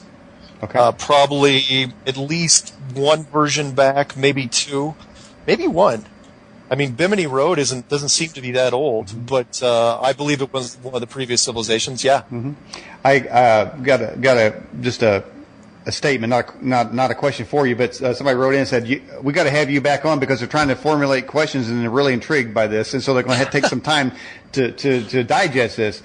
How about this question? Can the flat Earth be overpopulated, and would it be in the controller's best interest to reduce that population? Now we're going down a dark road. Yeah. As a matter of fact, it's been speculated that we may be hitting that, like anything, anything in a enclosed system, once it reaches maximum density, either by deliberate motion or an automated system, yeah, there could be a purging of some sort. Now, whether or not we're moved to something else or something horrible happens, I don't really want to speculate, but yeah. Do you give any credence to the claims stated on the Georgia Guidestones? That's a tough one, especially since that one thing where they popped that stone out of it, that little cornerstone, where 500 million people should be the limit of this place. We're way past that, so I don't think that's part of the automated system. But don't know. The Guidestones is a bit of a mystery for me. It might be just wishful thinking on the authorities' part. Okay, this question here: can you explain the hexagon on the pole of planet Saturn? Saturn. Yeah, I can explain, and that it's a. In fact, that's one of the only things from NASA that I'll give credit for, because most of the NASA stuff they've been doing lately has been horrible production work. But the face on Mars and the hexagon thing on Saturn, very, very clever. Because again, whether you believe it or not, you're thinking about it. So it's like, oh, maybe that may be a real thing, or maybe it might not be. But while you're thinking about it, you're immediately, by default, seeing that you're on a globe. So it's a great globe reinforcement tool. But the short answer to that question is no. The Saturn thing isn't real because it doesn't make any difference. It's strictly a reinforcement push by NASA. Mm-hmm. Mark, what do you think the reasoning is behind to trick us all into thinking we're on a sphere, on a globe? From the authority. Okay. Let's do this a different way. From the builder's standpoint, you need to do it because if we know we're enclosed, all we're going to do is focus on the fence. We are going to give all our efforts to the fence and to try to decipher what's going on there. But since 1956, the reason why authority doesn't want us to do it is because imagine the big five religions, Judaism, Hinduism, Buddhism, Islam, and Christianity. Imagine if because they've all been looking for proof of God for the longest time. Imagine if they all got their holy grail at the same time. They all got, the handprint of God. If they all got a proof of intelligent design, there would be a monstrous shift in spirituality. Government and science would take a beating for a while. And even though they might be able to recover over 10, 20, 30 years, the decision was made back in 1956, like, you know what, we're not even going to deal with it. We're just going to hold on to this thing for as long as we can, and it seems like now it's starting to fall apart. All right, and here's a question from the live chat again. What impact would it have on society if the flat Earth belief was accepted? We would become a lot better, that's for sure. And that's what I talked about in 11, and that is, regardless of if the builders showed up to reveal themselves, let's say just the structure was identified, what would happen there is people, especially from the religious side, people would start looking at themselves as being accountable for their own actions. So imagine this. I'll use the Santa Claus reference. And that is, the naughty and nice lists don't really mean anything until you see Santa Claus eating cookies in your living room. Then it does. So regardless of if the builders reveal themselves, you can't be sure if somebody's looking over your shoulder or not. So are you going to do anything bad? I firmly believe we would not. I believe that wars would end, hate crimes would end, racism would be taken down a whole bunch of notches, sexism would be taken down a couple pegs. Absolutely, I believe we would be better. In fact, in my opinion, it is one of the only things that would take us from the brink of where we're going right now. Maybe not a 180, but at least a 90-degree turn away from the cliff. And I had a good term there with the flat Earth theory, but yeah, we are, it does seem, on the brink of something, and I don't think it bodes well for the civilization on the planet. But let me ask you something. Does the flat Earth modality, does that give credence to the idea, and I think you brushed over it in the first hour, that it indicates an intelligent design? Yeah. Oh, yeah. Absolutely, it does. In fact, it is the. If it has structure, if it's not something organic, like a giant tree branch or something like that, it absolutely is. You mean like an Avatar? Design. Yeah, like an Avatar, something like that. I mean, I don't think it's organic. I think this is a physical, mechanical structure of a severely advanced technology. And now, whether or not you want to say that's divine technology, or whether or not you want to say that God subcontracted it out, either way, they're beings that are way, way further down the road than us. All right. Oak Lord from Maine says this. Thoughts on science project balloons that go up about 20 miles, and some show flat Earth, and others, i.e. NASA, shows clear curvature, yet both photos are about the same altitude. Excellent. I know this. This guy's on my side. I love it.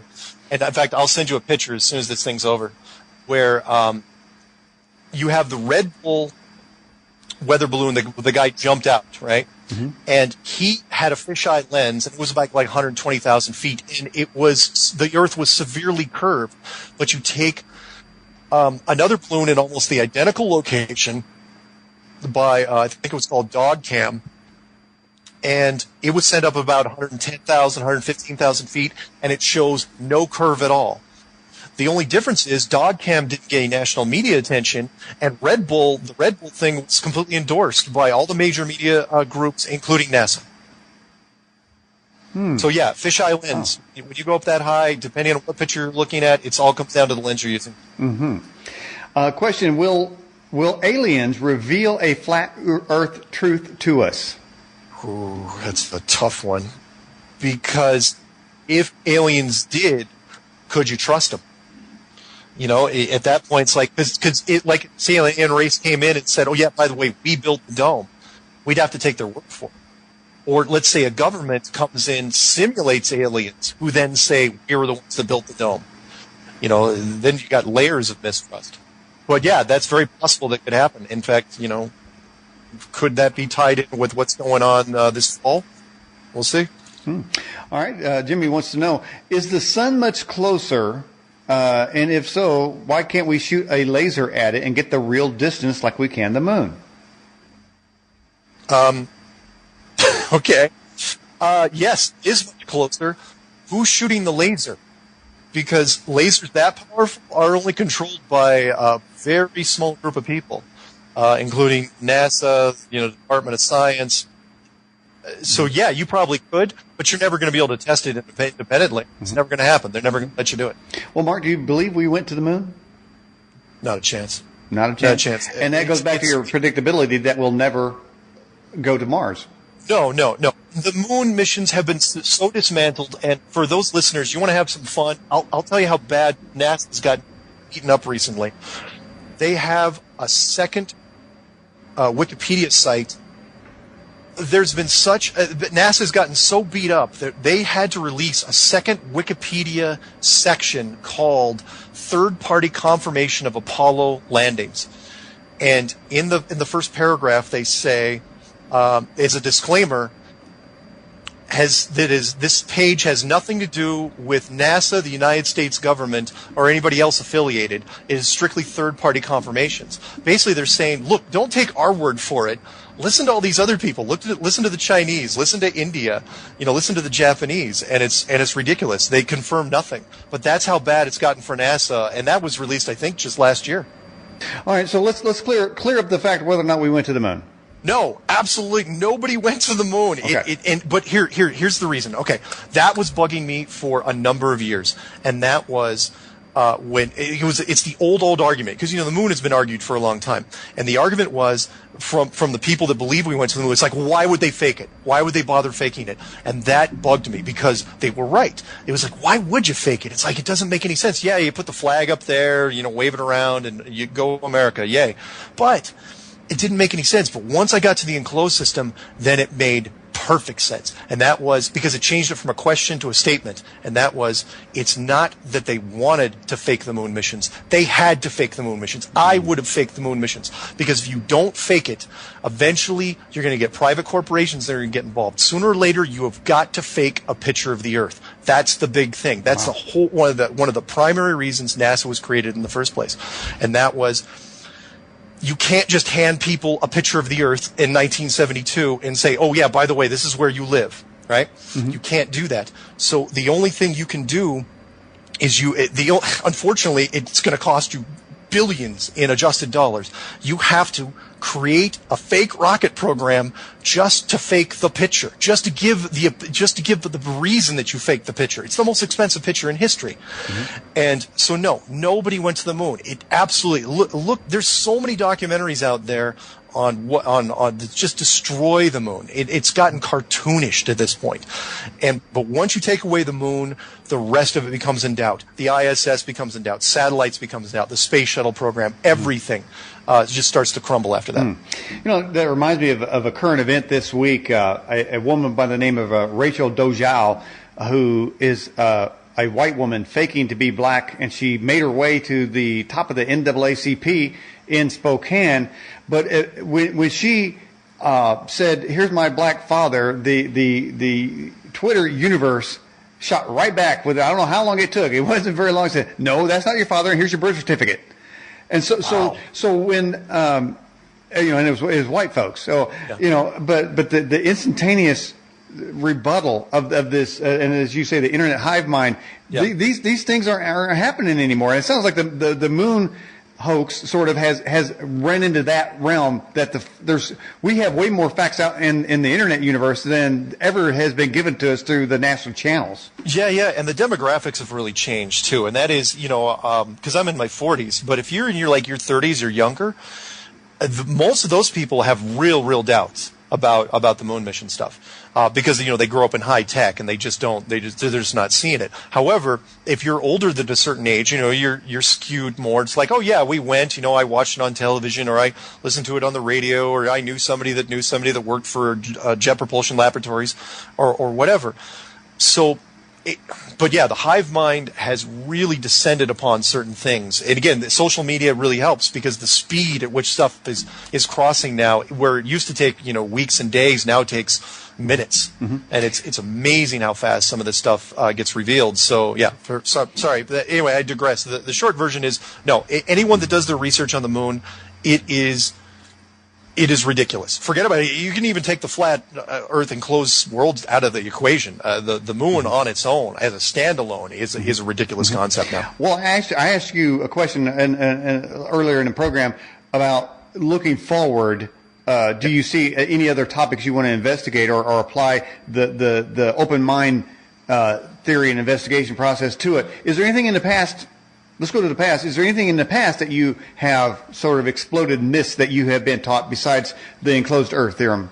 I've looked at just about every conspiracy that there was. So, I mean, again, part of the reason I even came back around to this one is because everything else seemed to be old hat. I don't want to necessarily bring up, all the ones you probably know, I know. Mm-hmm. But there was nothing really new. So when I looked at this, it was more out of, okay, it's the only one I haven't looked at, so I might as well take a look. It's the only card in the deck. It wasn't even the Joker. It was that stupid instruction playing card that you see in some decks. It's like how to play Pinochle or whatever it is. Mm-hmm. It's that stupid card. Mm-hmm. But as far as going forward and looking at other things, this is my number one. It's the reason why. Again, when you talk to Rob Skiba, it sucked him into the point where he doesn't care about anything else. Because if this thing, I think that's what it's become now. Because again, if you look on YouTube and you just type in flat Earth and set the filter to 24 hours, mm-hmm. so much content is out there. It's almost become, lack of a better term, a gold rush, because everybody's trying to find it. Everybody's trying to find that little thing, because the hive mind now is working as it's getting bigger and it's growing, and it's reaching its arms out and it's trying to find a mistake. Not necessarily in the flat Earth theory, but a mistake in what NASA may have done, what the governments may have done, maybe what something the Chinese program has done, or JAXA, or any of the others. Everybody's trying to find the golden ticket, the brass ring.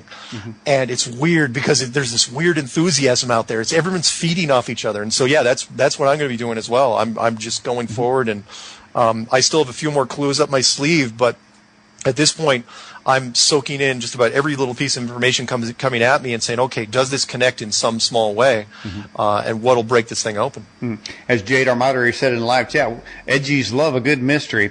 Here's a question for you. Is there any such thing then, based on the flat Earth enclosure, as a geosynchronous orbit? No, I don't believe so. And I'll throw this at you.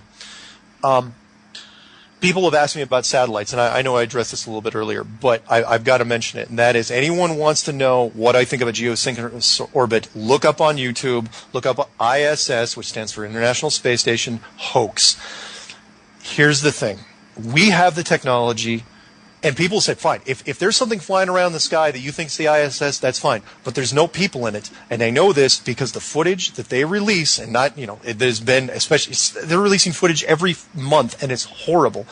The interior footage is so badly produced, then I have to ask, why are you faking people on a space station when you should be able to do it? And the only reason you're faking it is because you have to fake it, because you can't get them up there. Now, whatever's up there, is it a hologram? Is it a special spy plane that looks like a space station?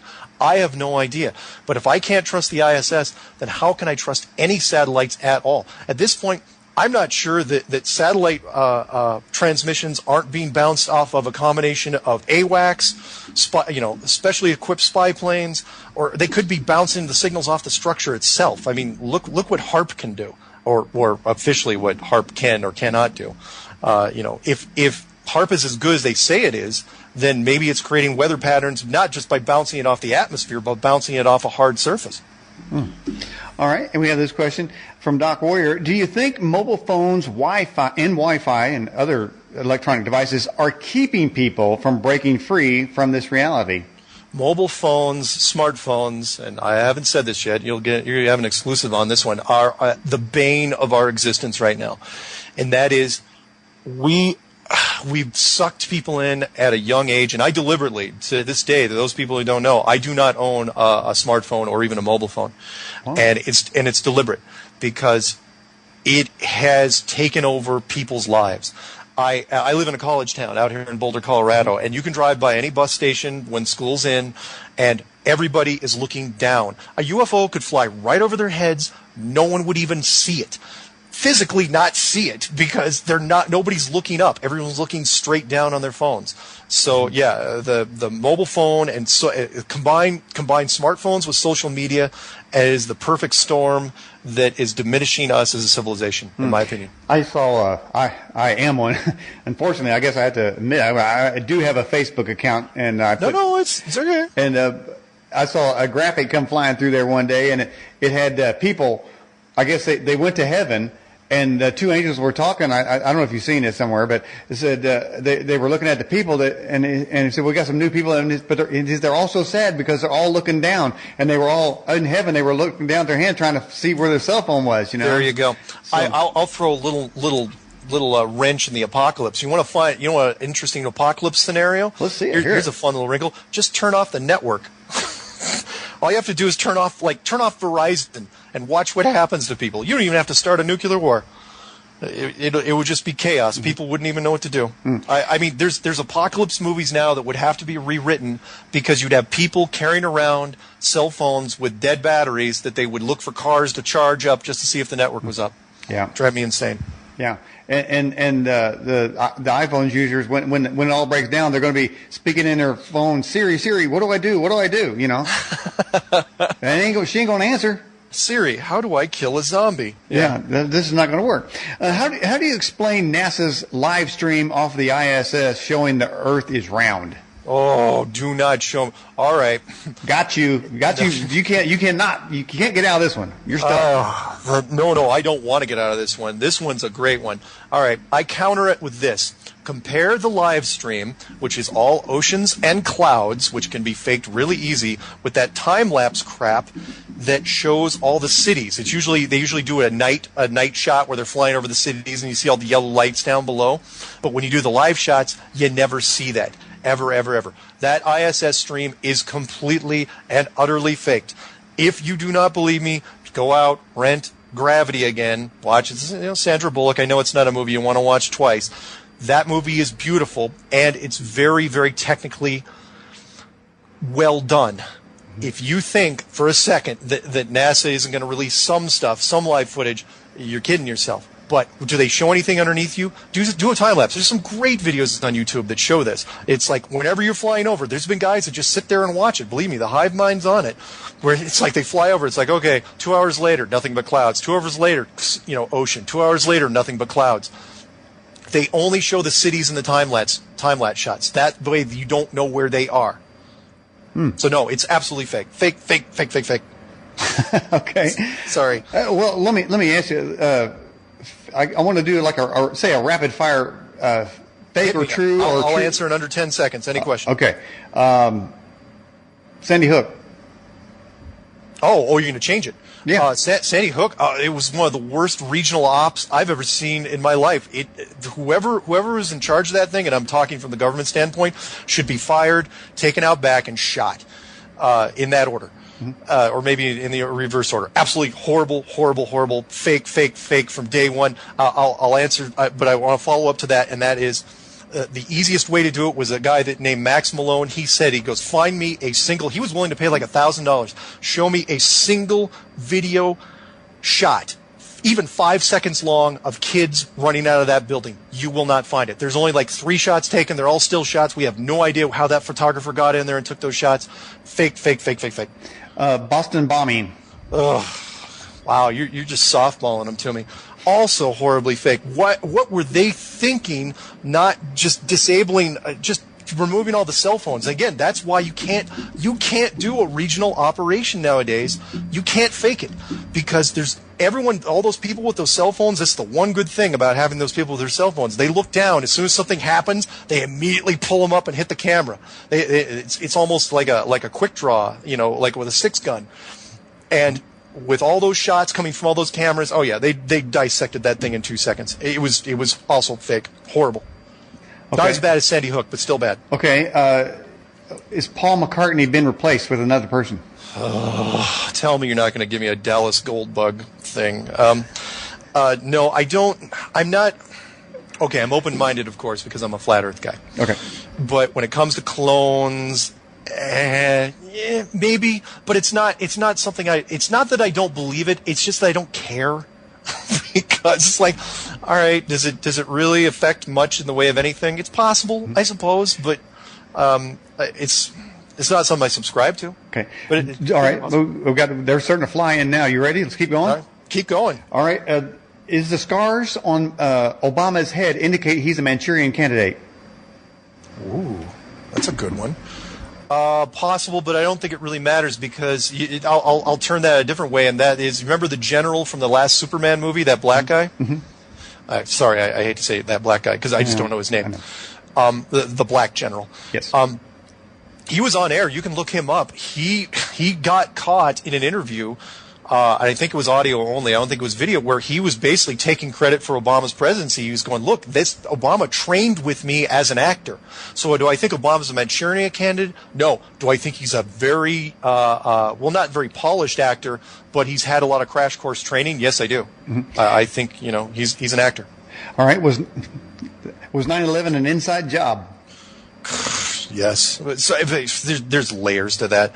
I was a big believer that since the beginning that 9/11 was an inside job. Mm-hmm. Now, I was also one of those guys that when I first saw the videos that came out that said there was no planes, I had the knee-jerk reaction, just like people with the flat Earth saying, "Oh, Mark's crazy about flat Earth." I said the same thing about no planes in the 9/11 thing.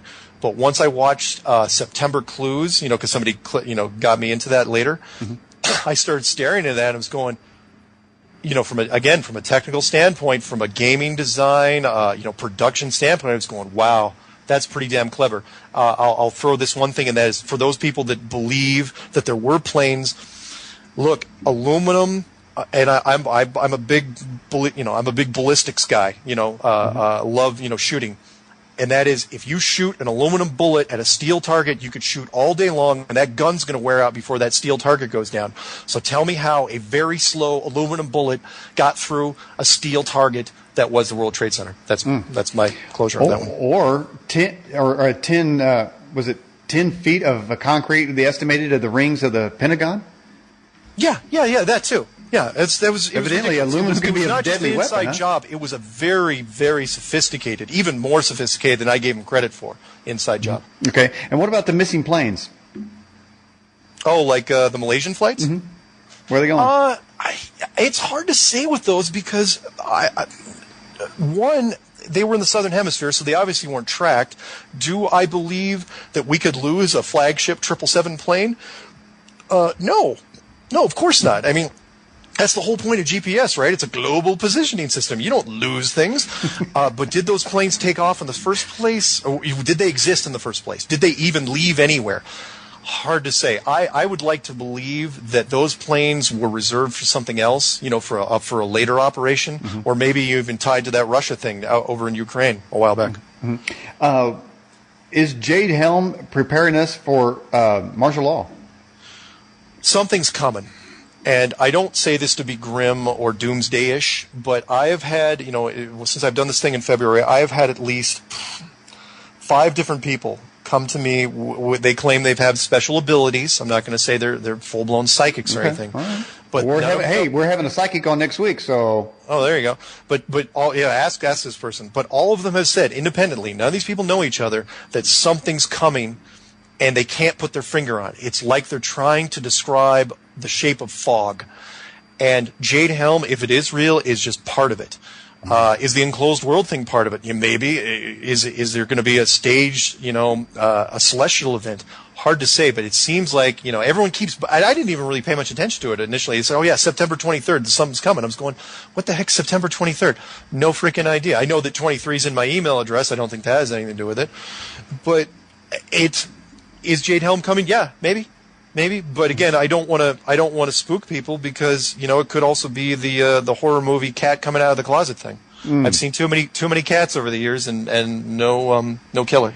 The U.S. debt problems, are they fake or real? No, God. Look, when the financial crisis happened at the end of 2008, beginning of 2009. I was in that sector. I was in a data mining sector that dealt with staffing, and we watched everything collapse from a hiring standpoint all over the United States in all sectors all at the same time. And the stock market went through the frickin' floor. And now it's up, pushing 18,000 again, which is ridiculous because it's completely artificial. The United States debt is so it's absolutely real. It's absolutely horrible. The only reason we're even talking right now, because the financial our economy hasn't collapsed, is because we've been pumping billions and billions and billions into the bond markets, and it's again, they could shut it down anytime they wanted. I'm just trying to figure out what they're holding on to. They could have closed it down in 2009. They didn't.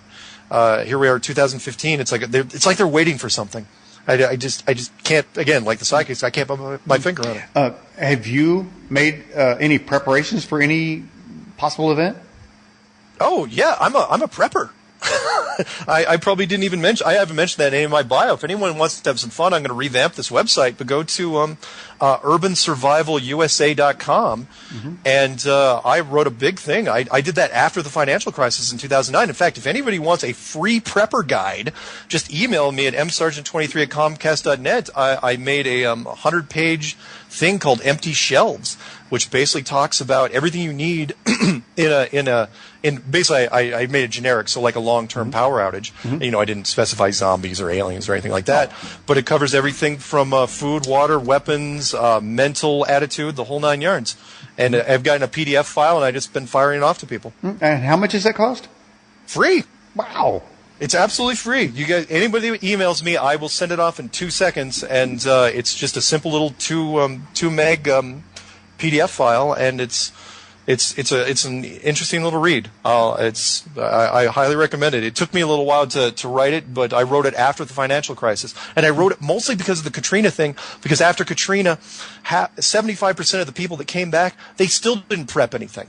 It's like you just were evacuated from your city. You're walking around in salt water that was filthy, and you come back and you're still not going to get a couple cans of food and a case of bottled water. And the denial was unbelievable. So that's why I wrote it. Somebody in the live chat says, Mark, you are as amazing as Daniel. I'm not going to go that far. No, I don't know if you could. Well, maybe you can. I'm not a cowboy, so I'm not as. But going back to this flat Earth thing, there was a congressman. I remember he was testifying he was in a committee in Congress and talking to a general, and he said that there's so many people on Guam that if they went to one side, it would flip over. At first, I thought he was crazy, but maybe he's not crazy. It's soldiers on Guam? No, he said that Guam is so overpopulated that if they went to one side, the island would tip over. Oh, okay. A U.S. congressman said that a couple months ago. That's weird. Well, if Guam was an interesting thing, everyone wants to look up some secret history of the United States. The Spanish-American War, we traded one battleship, which we sunk deliberately, and fought, the Spanish-American War, and we got, for one battleship, we got Puerto Rico, Guam, the Philippines, and we almost got Cuba, for the price of one battleship. Yeah, I know 200 guys died on it, but I mean, that's a heck of an investment. Okay. Oh, we have a request for your email address again. Probably for that empty shelves thing. It is M, as in Mark, Sargent, SARGENT, 23, at Comcast.net. Okay, I think you picked a lot of people's interest in that. Well, now, is it better in an end time catastrophe scenario to be on a flat Earth or to be on a round Earth? Which one's more to our advantage? Flat Earth, because globe Earth, there's way too many other variables that you have to deal with. Flat Earth, you don't have to. In a flat system, in an enclosed system, you don't have to deal with. Well, I shouldn't. I'm going to jinx this if I say this. Anything that happens would be artificial. So, like any sort of tectonic shift or volcanic activity or anything like that would be artificial. Globe would be all natural. So there's a lot more to risk. Plus, killer meteorites and all that doesn't happen in an enclosed system. Because people ask me about meteorites. They say, how does that factor into it? And it's like, well, it's easy from a design standpoint. You just add, some metal ore at speed from the top of this thing, let the friction of the atmosphere do the rest, hope you don't aim for any populated cities, which is why that thing that happened in Russia a couple of years got a little dicey. You don't know who fell asleep at the switch on that one. Mm-hmm. So, Mark, if you're say, you've prepped and the catastrophes hit, now, two people come to your door. Yep. Are you going to say? Are you going to ask them which one believes in a flat Earth and the one that does? Are you going to allow them to come in? And the round Earther guy, would you say, look, man, you've been living a lie your whole life, and you believe the system, and that because you fell for it, you have facilitated that, and we can't have you facilitating the recreated Earth. Is that your question? Yeah. That's a good one. No, I wouldn't necessarily care when it came to around a flat Earth litmus test. I guess that would. No. When it comes to the apocalypse situation, it would be much more basic than that. It's like, okay, are they my neighbor? Am I my friend?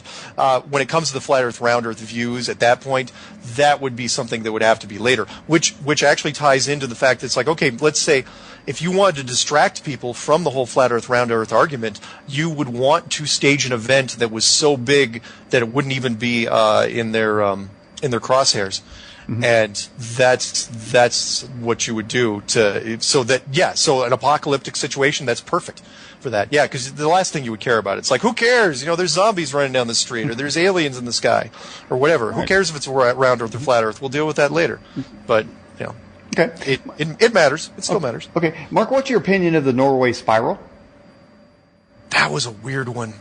That thing was so freaking weird. I think it was real, but was it a glitch or was it just a visual test? I'm not sure. It didn't seem like it really did anything other than it was a great little light show. Do I think it was us, or do I think it was the builders? I think it was probably us, because it was small enough. I mean, it could have been part of the Project Bluebeam. Not sure what they're doing with it though. Mark, it was like an isolated incident. It's not like you saw them around the world. Like I'm actually going to tell you what that was. What was it? Well, you see, we're on a flat Earth, and so we're in this dome. There's this dome, and what happened was one of the Earth spaceships that our military has developed, and they just said they're flying a round cylinder. Spherical UFO. It went through that dome, and what happened was that spiral was them exiting, and it was closing. So the spiral was actually the dome closing on itself after something had exited it. That's really a cool one. Did you just come up with that?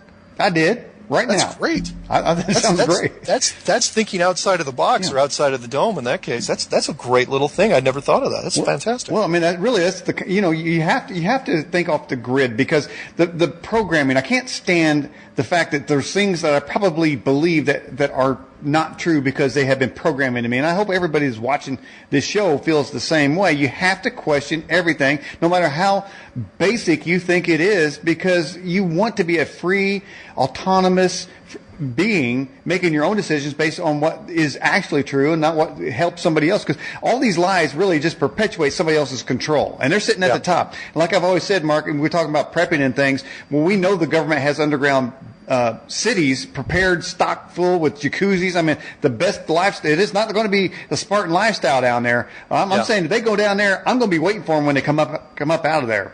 Yeah, I totally hear you. All right, and if anybody has any further questions, you can pop them in real quick. We're getting near the end of the broadcast. Here's another question. It says, do you think the movement of hurricanes and the jet stream reflect a flat Earth?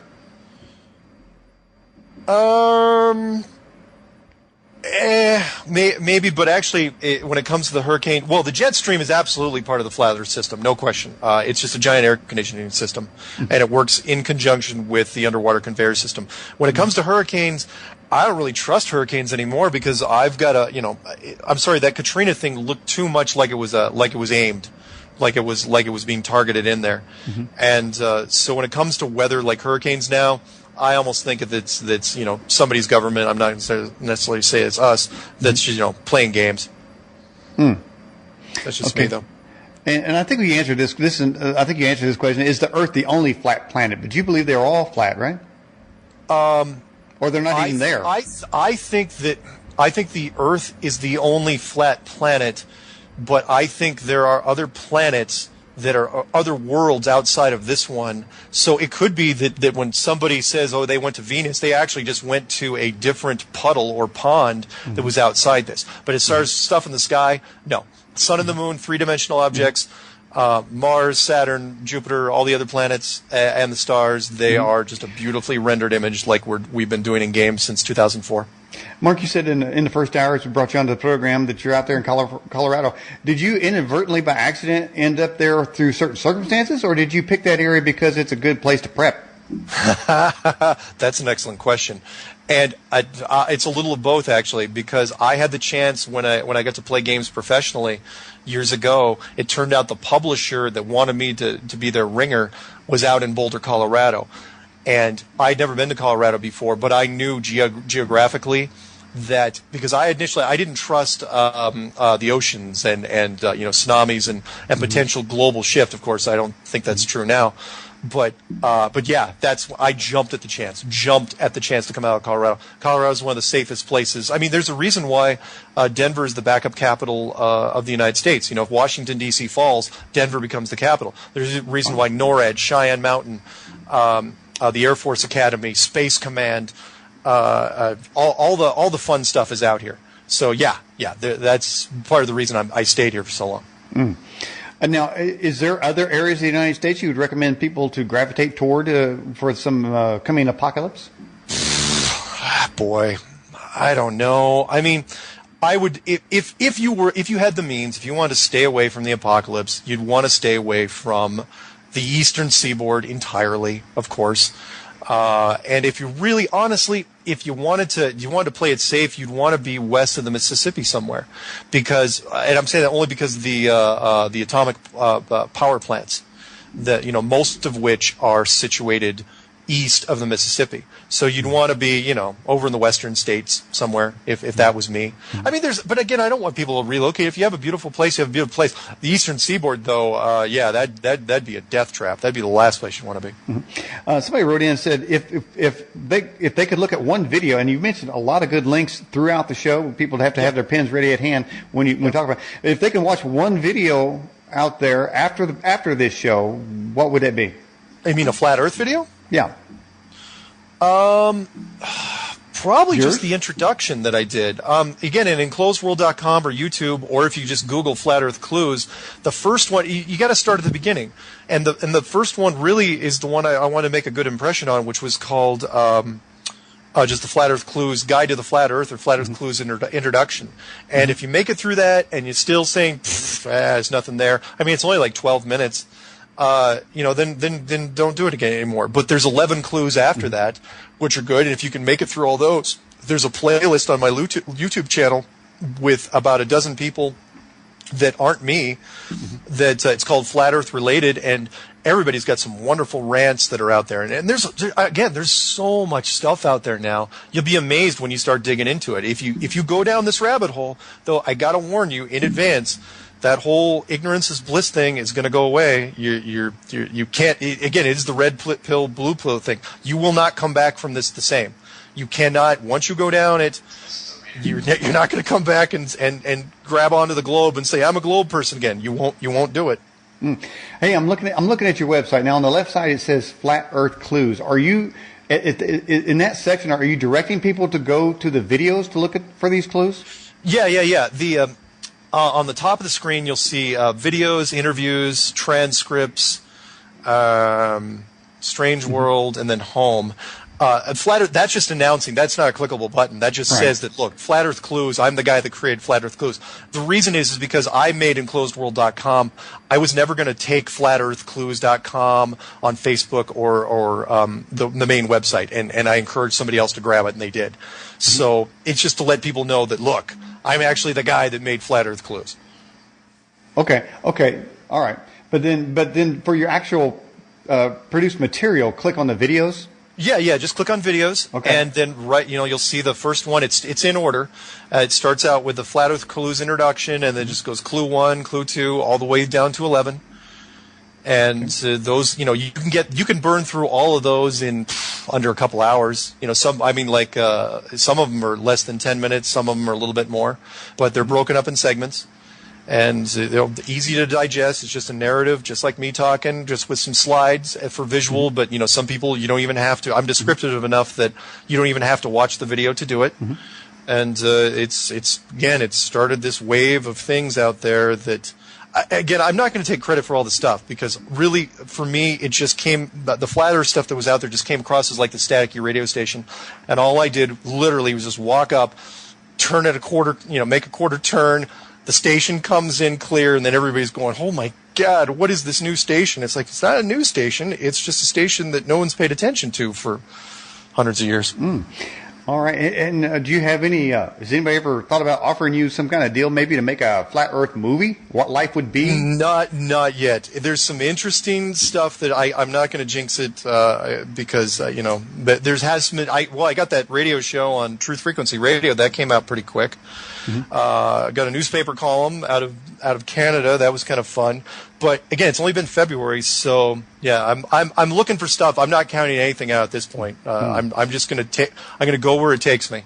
Well, your whole presentation is done so well. You add credibility for people to even begin to research that, because if you go to some websites, you go there and say perhaps maybe somebody with a flat Earth view, and if that website looks off center, it's just easy word.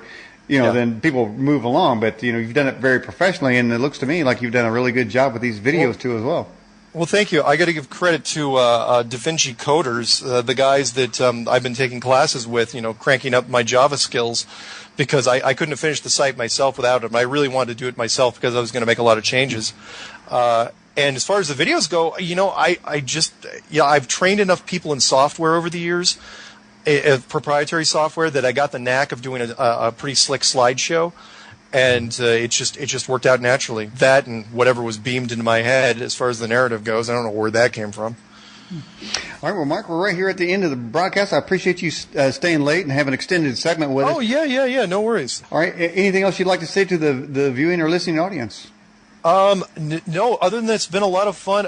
Again, it is a tough topic to get your head around. It's the biggest. If you can get your head around this, you can get your head around anything.